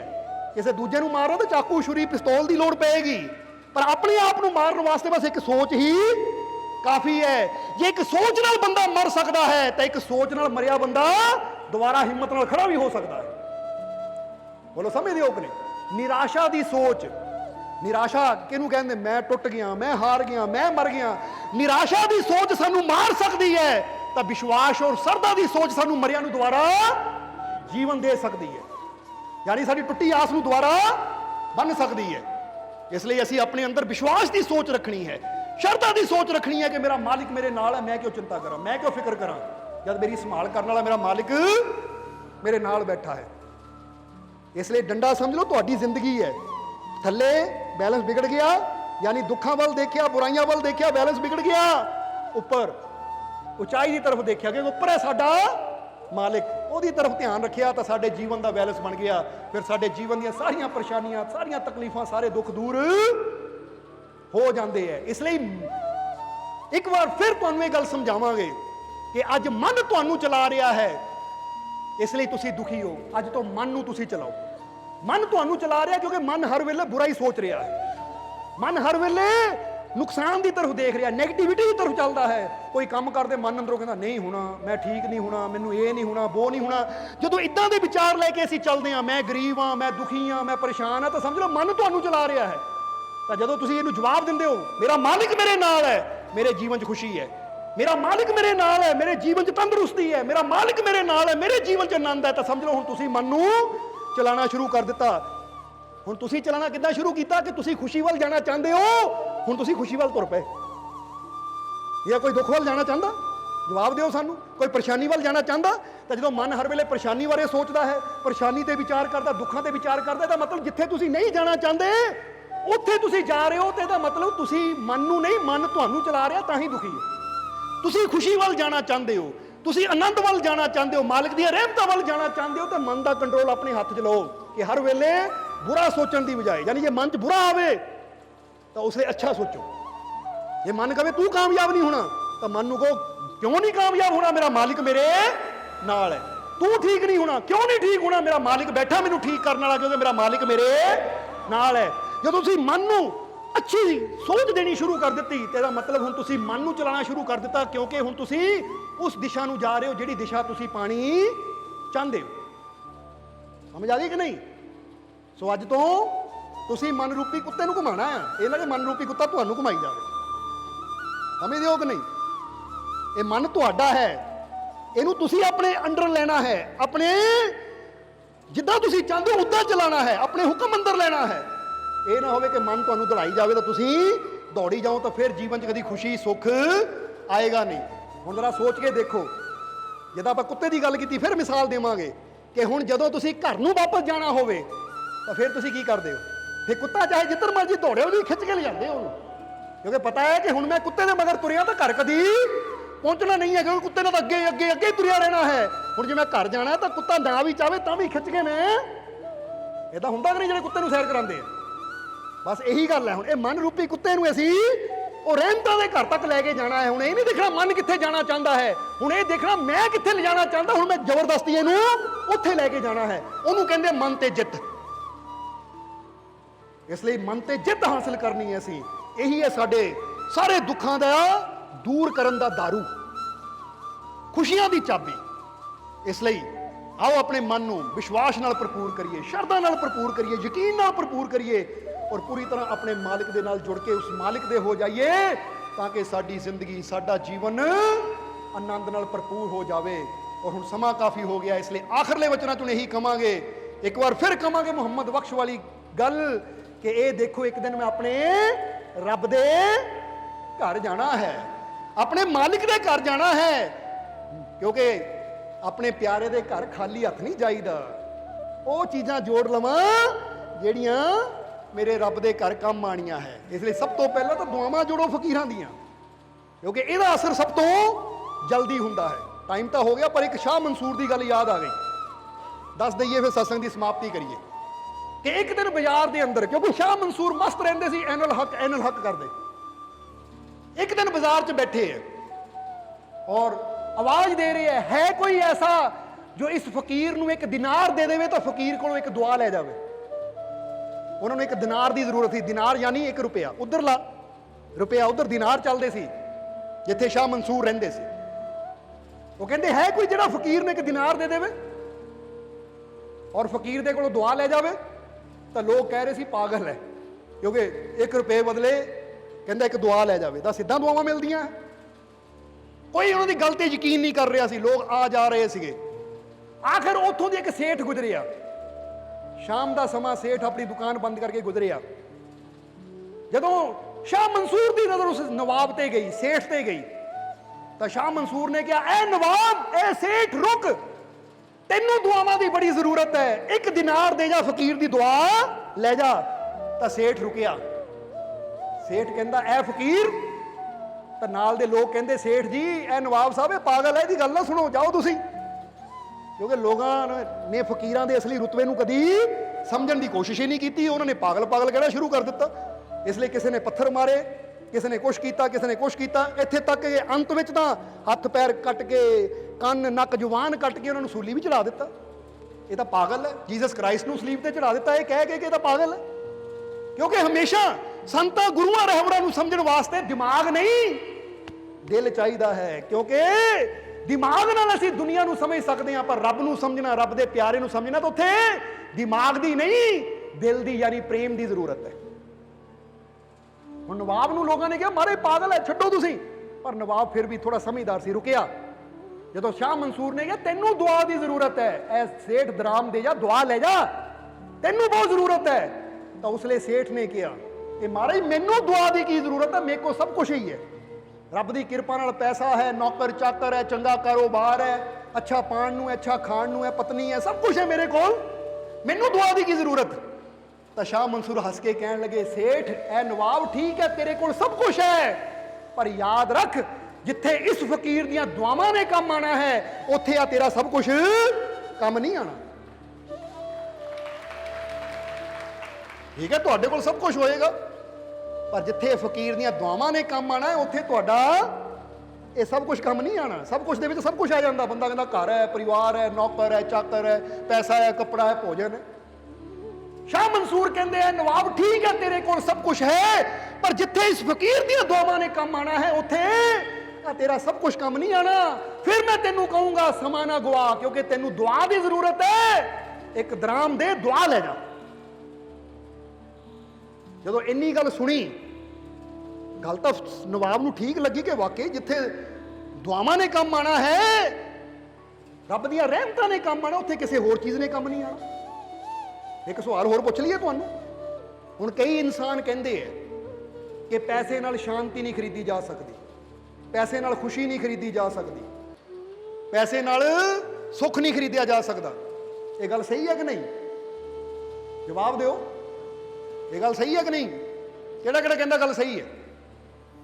ਸਾਰੇ ਮੰਨਦੇ ਗੱਲ ਸਹੀ ਹੈ ਕਿ ਪੈਸੇ ਨਾਲ ਅਸੀਂ ਸ਼ਾਂਤੀ ਨਹੀਂ ਖਰੀਦ ਸਕਦੇ, ਪੈਸੇ ਨਾਲ ਅਸੀਂ ਸੁੱਖ ਨਹੀਂ ਖਰੀਦ ਸਕਦੇ, ਪੈਸੇ ਨਾਲ ਅਸੀਂ ਖੁਸ਼ੀ ਨਹੀਂ ਖਰੀਦ ਸਕਦੇ। ਕਿਉਂਕਿ ਕਿਹਾ ਵੀ ਜਾਂਦਾ ਹੈ ਕਿ ਪੈਸੇ ਨਾਲ ਤੂੰ ਮਕਾਨ ਤਾਂ ਖਰੀਦ ਸਕਦਾ ਆ, ਪਰ ਉਹ ਮਕਾਨ ਦੇ ਵਿੱਚ ਪਿਆਰ ਸ਼ਾਂਤੀ ਤੂੰ ਪੈਸੇ ਨਾਲ ਨਹੀਂ ਖਰੀਦ ਸਕਦਾ। ਪੈਸੇ ਨਾਲ ਤੂੰ ਬਿਸਤਰ ਤਾਂ ਖਰੀਦ ਸਕਦਾ, ਪਰ ਅੱਛੀ ਨੀਂਦ ਪੈਸੇ ਨਾਲ ਨਹੀਂ ਖਰੀਦੀ ਜਾ ਸਕਦੀ। ਪੈਸੇ ਨਾਲ ਤੂੰ ਭੋਜਨ ਤਾਂ ਖਰੀਦ ਸਕਦਾ ਹੈ, ਪਰ ਭੁੱਖ ਪੈਸੇ ਨਾਲ ਨਹੀਂ ਖਰੀਦੀ ਜਾ ਸਕਦੀ। ਪੈਸੇ ਨਾਲ ਤੂੰ ਕੀਮਤੀ ਕੱਪੜਾ ਤਾਂ ਖਰੀਦ ਸਕਦਾ ਆ, ਪਰ ਪੈਸੇ ਨਾਲ ਤੰਦਰੁਸਤੀ ਨਹੀਂ ਖਰੀਦੀ ਜਾ ਸਕਦੀ। ਬਹੁਤ ਚੀਜ਼ਾਂ ਐਸੀਆਂ ਹੈ ਜਿਹੜੀਆਂ ਬੰਦਾ ਕਹਿੰਦਾ ਪੈਸੇ ਨਾਲ ਸੁੱਖ ਸ਼ਾਂਤੀ ਖੁਸ਼ੀ ਨਹੀਂ ਖਰੀਦੀ ਜਾ ਸਕਦੀ। ਔਰ ਤੁਸੀਂ ਵੀ ਸਾਰੇ ਮੰਨਦੇ ਹੋ, ਪਰ ਅਸੀਂ ਨਹੀਂ ਮੰਨਦੇ। ਅਸੀਂ ਕੀ ਮੰਨਦੇ ਆ ਕਿ ਪੈਸੇ ਨਾਲ ਖੁਸ਼ੀ ਖਰੀਦ ਸਕਦੇ ਹੋ, ਪੈਸੇ ਨਾਲ ਸੁੱਖ ਸ਼ਾਂਤੀ ਖਰੀਦ ਸਕਦੇ ਹੋ, ਅਗਰ ਤੁਹਾਨੂੰ ਪੈਸੇ ਦਾ ਸਹੀ ਉਪਯੋਗ ਕਰਨਾ ਆ ਜਾਵੇ। ਕਿਉਂਕਿ ਜਦੋਂ ਕਿਸੇ ਚੀਜ਼ ਦਾ ਸਹੀ ਉਪਯੋਗ ਕਰਨਾ ਆ ਜਾਵੇ ਤਾਂ ਅਸੀਂ ਉਹਦੇ ਨਾਲ ਉਹ ਚੀਜ਼ ਹਾਸਿਲ ਕਰ ਸਕਦੇ ਹਾਂ। ਹੁਣ ਪੈਸੇ ਨਾਲ ਸ਼ਾਂਤੀ ਨਹੀਂ ਖਰੀਦੀ ਜਾ ਸਕਦੀ, ਤਾਂ ਜਰਾ ਕਿਸੇ ਭੁੱਖੇ ਨੂੰ ਖਾਣਾ ਖਿਲਾ ਕੇ ਦੇਖ ਲਓ, ਜੋ ਤੁਹਾਡੇ ਮਨ ਨੂੰ ਸ਼ਾਂਤੀ ਮਿਲਣੀ ਹੈ ਉਹ ਕਿਤੇ ਹੋਰ ਨਹੀਂ ਮਿਲਣੀ। ਕਿੱਥੋਂ ਖਰੀਦੀ ਉਹ? ਭੁੱਖੇ ਨੂੰ ਪੈਸੇ ਨਾਲ ਖਾਣਾ ਖਿਲਾਇਆ, ਭੁੱਖੇ ਨੇ ਖਾਣਾ ਖਾਦਾ, ਸ਼ਾਂਤੀ ਤੁਹਾਨੂੰ ਮਿਲਦੀ ਆ, ਮਜ਼ਾ ਆ ਗਿਆ ਭੁੱਖੇ ਨੂੰ ਖਾਣਾ ਖਿਲਾ ਕੇ। ਇਹ ਨੰਗੇ ਦੇ ਤਨ ਨੂੰ ਟਪਕੇ, ਜੇ ਤੁਹਾਡੇ ਕੋਲ ਪੈਸਾ ਨਾ ਹੁੰਦਾ ਤਾਂ ਤੁਹਾਨੂੰ ਸ਼ਾਂਤੀ ਮਿਲਣੀ ਸੀ? ਬੋਲੋ, ਸਮਝਦੇ ਹੋ ਕਿ ਨਹੀਂ? ਇਹ ਬੰਦਾ ਕਹਿੰਦਾ ਪੈਸੇ ਨਾਲ ਲੱਭਦੀਆਂ ਰਹਿਮਤਾਂ ਨਹੀਂ ਖਰੀਦੀਆਂ ਜਾ ਸਕਦੀਆਂ। ਜਦੋਂ ਇਨਸਾਨ ਸੇਵਾ ਕਰਦਾ, ਦਾਨ ਪੁੰਨ ਕਰਦਾ ਹੈ, ਉਹ ਫਕੀਰਾਂ ਦੀਆਂ ਦੁਆਵਾਂ ਮਿਲਦੀਆਂ ਹੈ। ਜਿੱਦਾਂ ਮਾਈ ਰੂੜੀ ਨੇ ਨਿਆਜ਼ ਦਿੱਤੀ, ਹਜ਼ੂਰ ਦੀ ਦੁਆ ਮਿਲੀ ਤਾਂ 12 ਸਾਲ ਦਾ ਬੇੜਾ ਬੰਨੇ ਲੱਗ ਗਿਆ। ਉਹ ਨਿਆਜ਼ ਕਿੱਥੋਂ ਆਈ? ਪੈਸੇ ਨਾਲ ਹੀ ਖਰੀਦੀ ਗਈ ਸੀ। ਰਹਿਮਤ ਮਿਲੀ ਕਿ ਨਹੀਂ? ਜਦੋਂ ਅਸੀਂ ਪੈਸੇ ਦਾ ਸਹੀ ਉਪਯੋਗ ਕਰਦੇ ਹਾਂ, ਸਹੀ ਢੰਗ ਨਾਲ ਇਸਤੇਮਾਲ ਕਰਦੇ ਹਾਂ, ਤਾਂ ਫਿਰ ਖੁਸ਼ੀ ਵੀ ਆਉਂਦੀ ਹੈ, ਰਹਿਮਤ ਵੀ ਆਉਂਦੀ ਹੈ, ਬਖਸ਼ਿਸ਼ ਵੀ ਆਉਂਦੀ ਹੈ। ਪਰ ਜਦੋਂ ਉਹਦਾ ਗਲਤ ਉਪਯੋਗ ਕਰਦੇ ਹਾਂ ਤਾਂ ਉਹੀ ਪੈਸਾ ਸਾਨੂੰ ਬਰਬਾਦ ਕਰਕੇ ਰੱਖ ਦਿੰਦਾ ਹੈ। ਪੈਸਾ ਦੇ ਕੇ ਕਿਸੇ ਦਾ ਕਤਲ ਕਰਾ ਦਿਓ, ਪੈਸਾ ਦੇ ਕੇ ਕਿਸੇ ਦੇ ਘਰ ਚੋਰੀ ਕਰਾ ਦਿਓ, ਪੈਸਾ ਦੇ ਕੇ ਕਿਸੇ ਦਾ ਹੱਕ ਮਾਰ ਲਓ, ਪੈਸਾ ਦੇ ਕੇ ਕਿਸੇ ਨੂੰ ਤਕਲੀਫ ਦੇ ਦਿਓ, ਉਹ ਪੈਸਾ ਬਰਬਾਦ ਕਰ ਦਿੰਦਾ ਹੈ। ਅੱਗ ਦਾ ਸਹੀ ਉਪਯੋਗ ਕਰੋ ਤਾਂ ਅੱਗ ਸਾਨੂੰ ਫਾਇਦਾ ਦਿੰਦੀ ਹੈ, ਭੋਜਨ ਪਕਾਉਂਦੀ ਹੈ, ਕਈ ਕੰਮ ਕਰਦੀ ਹੈ। ਅੱਗ ਦਾ ਗਲਤ ਉਪਯੋਗ ਕਰੋ ਤਾਂ ਘਰ ਸਾੜ ਕੇ। ਪਾਣੀ ਦਾ ਸਹੀ ਉਪਯੋਗ ਕਰੋ, ਸਾਨੂੰ ਜੀਵਨ ਦਿੰਦਾ ਹੈ, ਤਾਂ ਪਾਣੀ ਦਾ ਗਲਤ ਉਪਯੋਗ ਕਰੋ, ਸਾਨੂੰ ਡੁਬੋ ਕੇ ਮਾਰ ਵੀ ਦਿੰਦਾ ਹੈ। ਇਸੇ ਤਰ੍ਹਾਂ ਪੈਸਾ ਵੀ ਇੱਕ એનર્ਜੀ ਹੈ, ਊਰਜਾ ਹੈ, ਇਹਦਾ ਸਹੀ ਇਸਤੇਮਾਲ ਕਰਾਂਗੇ ਤਾਂ ਜਰਾ ਸੋਚੋ। ਮੁਨੀਸ਼ ਨੇ ਅੱਜ ਸਤਸੰਗ ਕਰਵਾਇਆ, ਲੰਗਰ ਦੀ ਸੇਵਾ ਕੀਤੀ ਪੈਸੇ ਦੇ ਨਾਲ, ਤਾਂ ਕਿੰਨੀਆਂ ਰਹਿਮਤਾਂ ਨੂੰ ਮਿਲੀਆਂ ਨਾ। ਸਹੀ ਉਪਯੋਗ ਕੀਤਾ ਤਾਂ ਕਿੰਨੀਆਂ ਰਹਿਮਤਾਂ ਲੈ ਕੇ ਜਾ ਰਿਹਾ। ਅਗਰ ਇਹੀ ਸੋਚਦਾ ਇਹ ਪੈਸਾ ਮੈਂ ਕਿਸੇ ਬੁਰੀ ਜਗ੍ਹਾ ਲਾਉਂਦਾ, ਸ਼ਰਾਬ ਦੇ ਚਲਾਉਂਦਾ, ਜੂਏ ਚ ਲਾ ਦਿੰਦਾ, ਤਾਂ ਉਹੀ ਪੈਸਾ ਬਰਬਾਦੀ ਦਾ ਕਾਰਨ ਬਣ ਜਾਣਾ ਸੀ। ਇਸ ਲਈ ਜਦੋਂ ਅਸੀਂ ਸਹੀ ਜਗ੍ਹਾ ਧਨ ਦਾ ਇਸਤੇਮਾਲ ਕਰਦੇ ਹਾਂ ਤੇ ਧਨ ਖੁਸ਼ੀ ਵੀ ਲਿਆਂਦਾ ਹੈ, ਬਰਕਤ ਵੀ ਲਿਆਂਦਾ ਹੈ, ਰਹਿਮਤ ਵੀ ਲਿਆਂਦਾ ਹੈ, ਜਦੋਂ ਇਹਦਾ ਸਹੀ ਉਪਯੋਗ ਕਰਦੇ ਹਾਂ। ਇਸ ਲਈ ਅੱਜ ਤੋਂ ਨਾ ਕਿਉਂਕਿ ਪੈਸੇ ਨਾਲ ਖੁਸ਼ੀ ਨਹੀਂ ਖਰੀਦੀ ਜਾ ਸਕਦੀ, ਪੈਸੇ ਨਾਲ ਇਹ ਚੀਜ਼ ਪਾਈ ਨਹੀਂ ਜਾ ਸਕਦੀ। ਸਹੀ ਉਪਯੋਗ ਕਰਕੇ ਅਸੀਂ ਇਹਨੂੰ ਪ੍ਰਾਪਤ ਕਰ ਸਕਦੇ ਹਾਂ, ਕਿਉਂਕਿ ਹਰ ਚੀਜ਼ ਦਾ ਦੁਰਉਪਯੋਗ ਵੀ ਹੈ ਔਰ ਸਦਉਪਯੋਗ ਵੀ ਹੈ। ਦੁਰਉਪਯੋਗ ਕਰਾਂਗੇ, ਇੱਕ ਗੱਡੀ ਨੂੰ ਤੁਸੀਂ ਗਲਤ ਜਗ੍ਹਾ ਲੈ ਜਾਓਗੇ ਤਾਂ ਐਕਸੀਡੈਂਟ ਹੋਏਗਾ, ਸਹੀ ਜਗ੍ਹਾ ਲੈ ਜਾਓਗੇ ਤਾਂ ਮੰਜ਼ਿਲ ਤੱਕ ਲੈ ਕੇ ਜਾਏਗੀ। ਇਹ ਤਾਂ ਹੁਣ ਸਾਡੇ ਤੇ ਨਾ ਉਪਯੋਗ ਕਿੱਦਾਂ ਕਰਨਾ ਹੈ, ਜਰਾ ਸਮਝਣਾ ਸਾਰਿਆਂ ਨੇ। ਇਸ ਲਈ ਅੱਛੀ ਤਰ੍ਹਾਂ ਸਮਝ ਲਓ। ਇੱਧਰ ਸ਼ਾਹ ਮਨਸੂਰ ਉਸ ਸੇਠ ਨੂੰ ਕਹਿੰਦੇ, ਨਵਾਬ ਨੂੰ ਕਹਿੰਦੇ, ਨਵਾਬ ਨੇ ਸੁਣਿਆ ਕਿ ਵਾਕਈ ਫਕੀਰ ਨੇ ਗੱਲ ਤਾਂ ਸਹੀ ਕਹੀ ਹੈ ਕਿ ਜਿੱਥੇ ਦੁਆਵਾਂ ਨੇ ਕੰਮ ਆਣਾ ਉੱਥੇ ਇਹ ਮੇਰੀਆਂ ਚੀਜ਼ਾਂ ਨੇ ਕੰਮ ਨਹੀਂ ਆਣਾ। ਨਵਾਬ ਨੇ ਆਪਣੀ ਜੇਬ ਚੋਂ ਇੱਕ ਦਿਨਾਰ ਕੱਢਿਆ, ਕਹਿੰਦਾ ਲੈ ਫਕੀਰ ਆ ਲੈ ਦਿਨਾਰ, ਕਰ ਦੇ ਮੇਰੇ ਵਾਸਤੇ ਦੁਆ। ਸ਼ਾਹ ਮਨਸੂਰ ਨੇ ਹੱਥ ਉਠਾਏ, ਐ ਖੁਦਾ ਇਸ ਨਵਾਬ ਦੇ ਪਰਿਵਾਰ ਤੇ ਜਿਹੜਾ ਸੰਕਟ ਸੀ, ਜੋ ਤਕਲੀਫ ਸੀ, ਇਹਨੂੰ ਟਾਲ ਦੇ। ਇਹ ਫਕੀਰ ਦੀ ਦੁਆ ਹੈ, ਇਸ ਨਾਮੁਮਕਿਨ ਨੂੰ ਮੁਮਕਿਨ ਕਰ ਦੇ। ਔਰ ਕਹਿ ਦਿੱਤਾ ਸ਼ਾਹ ਮਨਸੂਰ ਨੇ ਕਿ ਸਮੇਂ ਸਿਰ ਖੁਦਾ ਦੀ ਰਹਿਮਤ ਨੂੰ ਸੰਭਾਲ ਲਿਆ, ਜੇ ਦੇਰੀ ਕਰ ਦਿੰਦਾ ਤਾਂ ਤੂੰ ਬਹੁਤ ਕੁਝ ਗਵਾ ਲੈਣਾ ਸੀ। ਨਵਾਬ ਕਹਿੰਦਾ ਜੀ ਮੈਂ ਕੀ ਗਵਾਣਾ ਸੀ? ਕਹਿੰਦੇ ਘਰ ਚਲਾ ਜਾ, ਪਤਾ ਲੱਗ ਜਾਏਗਾ ਕਿ ਫਕੀਰ ਦੀ ਦੁਆ ਕਿੱਥੇ ਕੰਮ ਆਉਂਦੀ ਹੈ।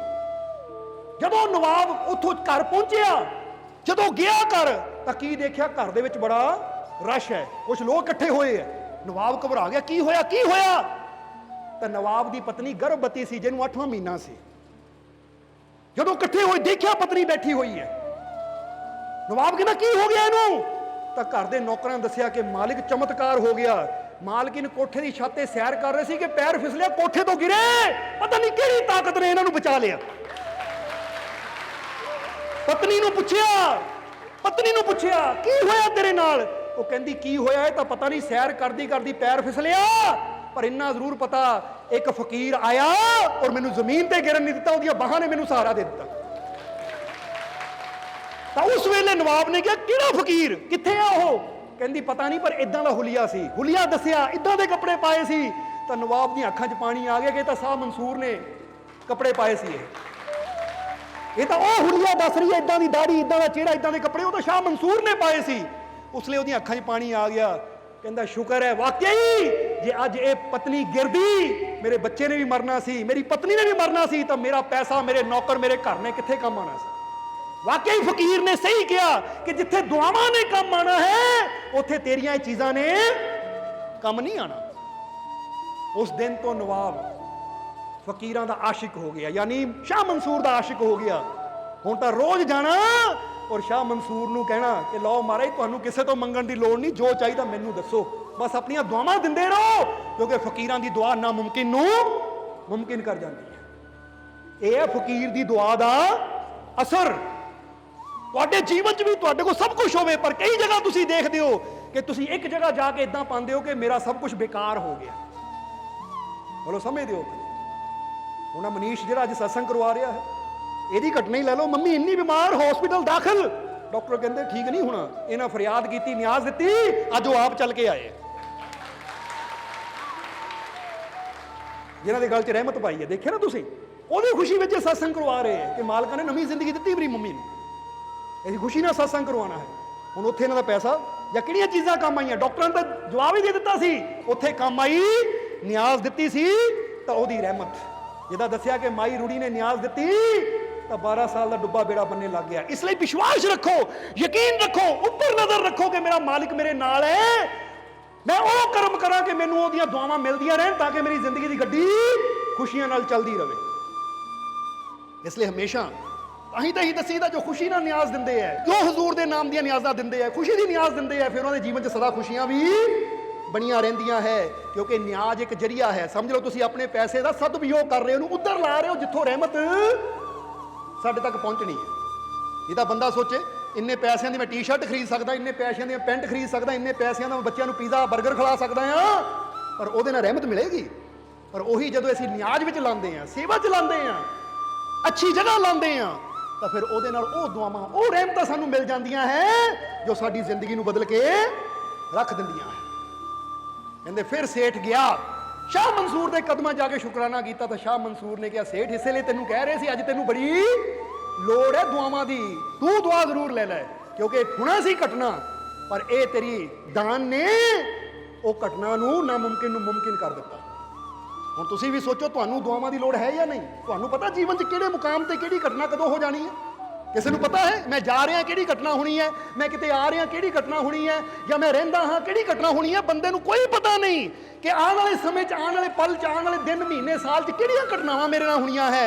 ਇਸ ਲਈ ਉੱਥੇ ਸਾਨੂੰ ਜ਼ਰੂਰਤ ਹੈ ਫਕੀਰਾਂ ਦੀ ਦੁਆਵਾਂ ਦੀ, ਉਹਦੀਆਂ ਰਹਿਮਤਾਂ ਦੀ। ਕਿਉਂਕਿ ਉਹਦੀ ਰਹਿਮਤ ਸਾਡੇ ਨਾਲ ਹੋਏਗੀ ਤਾਂ ਫਿਰ ਚਾਹੇ ਜੋ ਵੀ ਮਰਜ਼ੀ ਘਟਨਾਵਾਂ ਹੁੰਦੀਆਂ ਰਹਿਣ, ਉਹ ਸਾਡੀ ਹਰ ਜਗ੍ਹਾ ਰੱਖਿਆ ਕਰੇਗਾ। ਜਿਹਦਾ ਬੰਦਾ ਛਾਤਾ ਆਪਣੇ ਨਾਲ ਰੱਖਦਾ ਹੈ ਕਿ ਪਤਾ ਨਹੀਂ ਕਿਹੜੇ ਵੇਲੇ ਬਰਸਾਤ ਹੋ ਜਾਣੀ ਹੈ, ਤਾਂ ਮੈਂ ਘਬਰਾਣਾ ਨਹੀਂ, ਕਿਉਂਕਿ ਛਾਤਾ ਖੋਲਿਆ ਤਾਂ ਬਰਸਾਤ ਤੋਂ ਬਚ ਗਿਆ। ਜਿਹਨਾਂ ਕੋਲ ਨਹੀਂ ਹੈ ਉਹ ਭਿੱਜਦੇ ਫਿਰਦੇ ਹੈ। ਇਸੇ ਤਰ੍ਹਾਂ ਮਾਲਿਕ ਦੀ ਰਹਿਮਤ ਉਹ ਛਤਰੀ ਦਾ ਕੰਮ ਕਰਦੀ ਹੈ ਕਿ ਜਿਹਨਾਂ ਕੋਲੋਂ ਰਹਿਮਤ ਰੂਪੀ ਛਤਰੀ ਹੈ, ਫਿਰ ਉਹਨਾਂ ਨੂੰ ਕਿਸੇ ਦੁੱਖ ਤਕਲੀਫ ਦੀ ਬਰਸਾਤ ਤੋਂ ਭਿੱਜਣ ਦਾ ਕੋਈ ਡਰ ਨਹੀਂ ਹੁੰਦਾ। ਕਿਉਂਕਿ ਪਤਾ ਮੇਰੇ ਮਾਲਿਕ ਦੀ ਰਹਿਮਤ ਮੇਰੇ ਨਾਲ ਹੈ, ਉਹਦਾ ਹੱਥ ਮੇਰੇ ਸਿਰ ਤੇ ਹੈ, ਤਾਂ ਮੈਨੂੰ ਭਿੱਜਣ ਨਹੀਂ ਦਿੰਦਾ। ਇਸ ਲਈ ਆਓ, ਹੁਣ ਸਮਝਾਉਣ ਨੂੰ ਤਾਂ ਬਹੁਤ ਕੁਛ ਹੈ, ਪਰ ਟਾਈਮ ਕਾਫੀ ਹੋ ਗਿਆ ਹੈ, ਕਿਉਂਕਿ ਗਿਆਨ ਦਾ ਤਾਂ ਕੋਈ ਅੰਤ ਹੀ ਨਹੀਂ ਹੈ, ਰੱਬ ਦੇ ਘਰ ਦੇ ਗਿਆਨ ਦਾ। ਪਰ ਹੁਣ ਆਖਰਲੇ ਵਚਨਾਂ ਵੱਲ ਚੱਲੀਏ ਕਿ ਅਸੀਂ ਵੀ ਉਹ ਕਰਮ ਕਰਨੇ ਆ, ਉਸ ਮਾਰਗ ਤੇ ਚੱਲਣਾ ਹੈ ਜਿਸ ਮਾਰਗ ਤੇ ਚੱਲ ਕੇ ਅਸੀਂ ਉਹ ਧਨ ਜੋੜ ਲਈਏ ਜੋ ਰੱਬ ਦੇ ਘਰ ਨਾਲ ਲੈ ਕੇ ਜਾਣਾ ਹੈ। ਔਰ ਅਸੀਂ ਉਹ ਕਰਮ ਕਰੀਏ ਜਿਹਨਾਂ ਦੂਜਿਆਂ ਦੀਆਂ ਦੁਆਵਾਂ ਸਾਨੂੰ ਮਿਲਣ। ਇਸ ਲਈ ਕਿਸੇ ਨਾਲ ਮਿੱਠਾ ਬੋਲੂਗੇ ਤਾਂ ਉਹਦੇ ਦਿਲ ਚੋਂ ਤੁਹਾਡੇ ਵਾਸਤੇ ਦੁਆ ਨਿਕਲੇਗੀ। ਕਿਸੇ ਪਿਆਸੇ ਨੂੰ ਪਾਣੀ ਪਿਲਾਓਗੇ, ਉਹਦੇ ਦਿਲ ਚੋਂ ਤੁਹਾਡੇ ਵਾਸਤੇ ਦੁਆ ਨਿਕਲੇਗੀ। ਉਹ ਕਰਮ ਕਰੋ ਕਿ ਦੂਜੇ ਦੇ ਦਿਲ ਚੋਂ ਤੁਹਾਡੇ ਵਾਸਤੇ ਦੁਆ ਨਿਕਲੇ, ਕਿਸੇ ਦੇ ਅੰਦਰੋਂ ਬਦਦੁਆ ਨਾ ਨਿਕਲੇ, ਕਿਉਂਕਿ ਇਹ ਦੁਆਵਾਂ ਨੇ ਹੀ ਤੁਹਾਨੂੰ ਹਰ ਮੁਸ਼ਕਿਲ ਚੋਂ ਬਚਾਉਣਾ ਹੈ। ਇਸ ਲਈ ਫਕੀਰ ਦੀਆਂ ਦੁਆਵਾਂ ਤਾਂ ਫਿਰ ਇੱਥੇ ਉੱਥੇ ਰਖਵਾਲਾ ਮੇਰਾ ਸਤਿਗੁਰ ਦੀਨ ਦਿਆਲਾ, ਉਹ ਤਾਂ ਫਿਰ ਇੱਥੇ ਉੱਥੇ ਦੋਨਾਂ ਜਹਾਨਾਂ 'ਚ ਉਹਦੀ ਰੱਖਿਆ ਕਰਦੀਆਂ ਹੈ। ਇਸ ਲਈ ਆਓ ਨੇਕੀ ਦੇ ਮਾਰਗ ਤੇ ਚੱਲੀਏ, ਸੇਵਾ ਦੇ ਮਾਰਗ ਤੇ ਚੱਲੀਏ, ਸਿਮਰਨ ਦੇ ਮਾਰਗ ਤੇ ਚੱਲੀਏ। ਤਾਂ ਜੇ ਦੁੱਖਾਂ ਤਕਲੀਫਾਂ ਤੋਂ ਮੁਕਤੀ ਪ੍ਰਾਪਤ ਕਰਨੀ ਹੈ ਤਾਂ ਫਿਰ ਥੱਲੇ ਨਹੀਂ, ਕਿੱਥੇ ਦੇਖਣਾ ਹੈ? ਉੱਪਰ, ਯਾਨੀ ਆਪਣੇ ਮਾਲਿਕ ਦੀ ਤਰਫ। ਉੱਪਰ ਛੱਤ ਦੀ ਤਰਫ ਨਹੀਂ, ਆਪਣੇ ਮਾਲਿਕ ਤਰਫ। ਉਹ ਉੱਪਰ ਬੈਠਾ ਮੇਰਾ ਮਾਲਿਕ, ਉਹ ਪ੍ਰਮਾਤਮਾ ਮੇਰੇ ਨਾਲ ਹੈ, ਮੈਂ ਕਿਉਂ ਡਰਾਂ? ਮੇਰੀ ਗਰੀਬੀ ਦਾ, ਮੇਰੇ ਦੁੱਖਾਂ ਦਾ, ਮੇਰੀਆਂ ਪਰੇਸ਼ਾਨੀਆਂ ਦਾ ਅੰਤ ਹੋਏਗਾ, ਕਿਉਂਕਿ ਮੈਨੂੰ ਆਪਣੇ ਮਾਲਿਕ ਤੇ ਵਿਸ਼ਵਾਸ ਹੈ। ਇਸ ਲਈ ਫਿਰ ਇੱਕ ਵਾਰ ਕਵਾਂਗੇ ਕਿ ਜਿਹੜੀ ਚੀਜ਼ ਦਾ ਅੰਦਰ ਅਸੀਂ ਵਿਚਾਰ ਕਰਦੇ ਰਹਿੰਦੇ ਹਾਂ, ਉਹੀ ਚੀਜ਼ ਸਾਡੇ ਜੀਵਨ 'ਚ ਵੱਧਦੀ ਚਲੀ ਜਾਂਦੀ ਹੈ। ਦੁੱਖਾਂ ਦਾ, ਪਰੇਸ਼ਾਨੀਆਂ ਦਾ, ਬੇਬਰਕਤੀ ਦਾ, ਤਾਂ ਫਿਰ ਬਰਕਤੀ ਵੱਧਦੀ ਚਲੀ ਜਾਂਦੀ ਹੈ। ਤਾਂ ਜੇ ਰਹਿਮਤਾਂ ਦੀ ਗੱਲ ਕਰਾਂਗੇ, ਵਿਸ਼ਵਾਸ ਦੀ ਗੱਲ ਕਰਾਂਗੇ, ਬਰਕਤਾਂ ਦੀ ਗੱਲ ਕਰਾਂਗੇ ਕਿ ਬਹੁਤ ਰਹਿਮਤ ਹੈ, ਬਹੁਤ ਬਰਕਤ ਹੈ, ਮੈਂ ਤੰਦਰੁਸਤ ਹਾਂ, ਮੈਂ ਠੀਕ ਹਾਂ, ਤਾਂ ਫਿਰ ਤੁਹਾਡੇ ਜੀਵਨ 'ਚ ਉਹ ਚੀਜ਼ ਵੱਧਦੀ ਚਲੀ ਜਾਏਗੀ। ਕਿਉਂਕਿ ਜਿੱਧਰ ਤੁਹਾਡਾ ਧਿਆਨ ਲੱਗ ਜਾਂਦਾ ਹੈ, ਉਹੀ ਚੀਜ਼ ਤੁਹਾਡੇ ਜੀਵਨ 'ਚ ਵੱਧਦੀ ਚਲੀ ਜਾਂਦੀ ਹੈ। ਇਸ ਲਈ ਆਓ, ਜੇ ਚਾਹੁੰਦੇ ਆ ਕਿ ਸਾਡੇ ਜੀਵਨ 'ਚ ਰਹਿਮਤਾਂ ਵੱਧ ਜਾਣ, ਮਾਲਕ ਦੀਆਂ ਕਿਰਪਾਵਾਂ ਵੱਧ ਜਾਣ, ਤਾਂ ਫਿਰ ਆਪਣਾ ਧਿਆਨ ਅਸੀਂ ਆਪਣੇ ਮਾਲਿਕ ਵੱਲ ਲਾ ਦਈਏ, ਆਪਣਾ ਧਿਆਨ ਨੇਕੀਆਂ ਵੱਲ ਲਾ ਦਈਏ, ਆਪਣਾ ਧਿਆਨ ਸੇਵਾ ਸਿਮਰਨ ਵੱਲ ਲਾ ਦਈਏ, ਸਤਸੰਗ ਵੱਲ ਲਾ ਦਈਏ, ਤਾਂ ਫਿਰ ਸਾਡੇ ਜੀਵਨ ਖੁਸ਼ੀਆਂ, ਆਨੰਦ, ਸ਼ਾਂਤੀ ਵੱਧਦੀ ਚਲੀ ਜਾਏਗੀ। ਔਰ ਹੁਣ ਇਹਨਾਂ ਵਚਨਾਂ ਨਾਲ ਹੀ ਅਸੀਂ ਅੱਜ ਦੇ ਸਤਸੰਗ ਦੀ ਸਮਾਪਤੀ ਕਰਾਂਗੇ। ਔਰ ਅੰਤ ਵਿੱਚ ਇਹੀ ਉਸ ਮਾਲਿਕ ਦੇ ਚਰਨਾਂ 'ਚ ਅਰਦਾਸ ਬੇਨਤੀ ਕਰਾਂਗੇ ਕਿ ਮਾਲਿਕ ਤੁਹਾਨੂੰ ਸਭ ਨੂੰ ਨਾਮ ਨਾਲ ਜੁੜਨ ਦੀ ਤਾਕਤ ਦੇਣ, ਤੁਹਾਨੂੰ ਸਭ ਨੂੰ ਨਾਮ ਜਪਣ ਦੀ ਤਾਕਤ ਦੇਣ, ਤੁਹਾਨੂੰ ਸੇਵਾ ਸਿਮਰਨ ਕਰਨ ਦਾ ਮਾਲਿਕ ਬਲ ਬਖਸ਼ਣ, ਨੇਕ ਮਾਰਗ ਤੇ ਚੱਲਣ ਦਾ ਮਾਲਿਕ ਬਲ ਬਖਸ਼ਣ ਔਰ ਆਪਣੀ ਕਿਰਪਾ ਦਿਆ ਮਿਹਰ ਹਮੇਸ਼ਾ ਮਾਲਿਕ ਤੁਹਾਡੇ ਤੇ ਬਣਾਏ ਰੱਖਣ। ਇਹੀ ਸਾਡੀ ਉਸ ਮਾਲਿਕ ਦੇ ਚਰਨਾਂ 'ਚ ਅਰਦਾਸ ਬੇਨਤੀ ਹੈ। ਔਰ ਹੁਣ ਅੰਤ ਵਿੱਚ ਤੁਹਾਡੇ ਸਭ ਦੇ ਅੰਦਰ ਵਸਦੇ ਉਸ ਮਾਲਿਕ ਨੂੰ ਅਸੀਂ ਪ੍ਰਣਾਮ ਕਰਦੇ ਹਾਂ। ਸਾਡਾ ਪ੍ਰਣਾਮ ਸਵੀਕਾਰ ਕਰੋ। ਜੈ ਮਾਲਕਾਂ ਦੀ।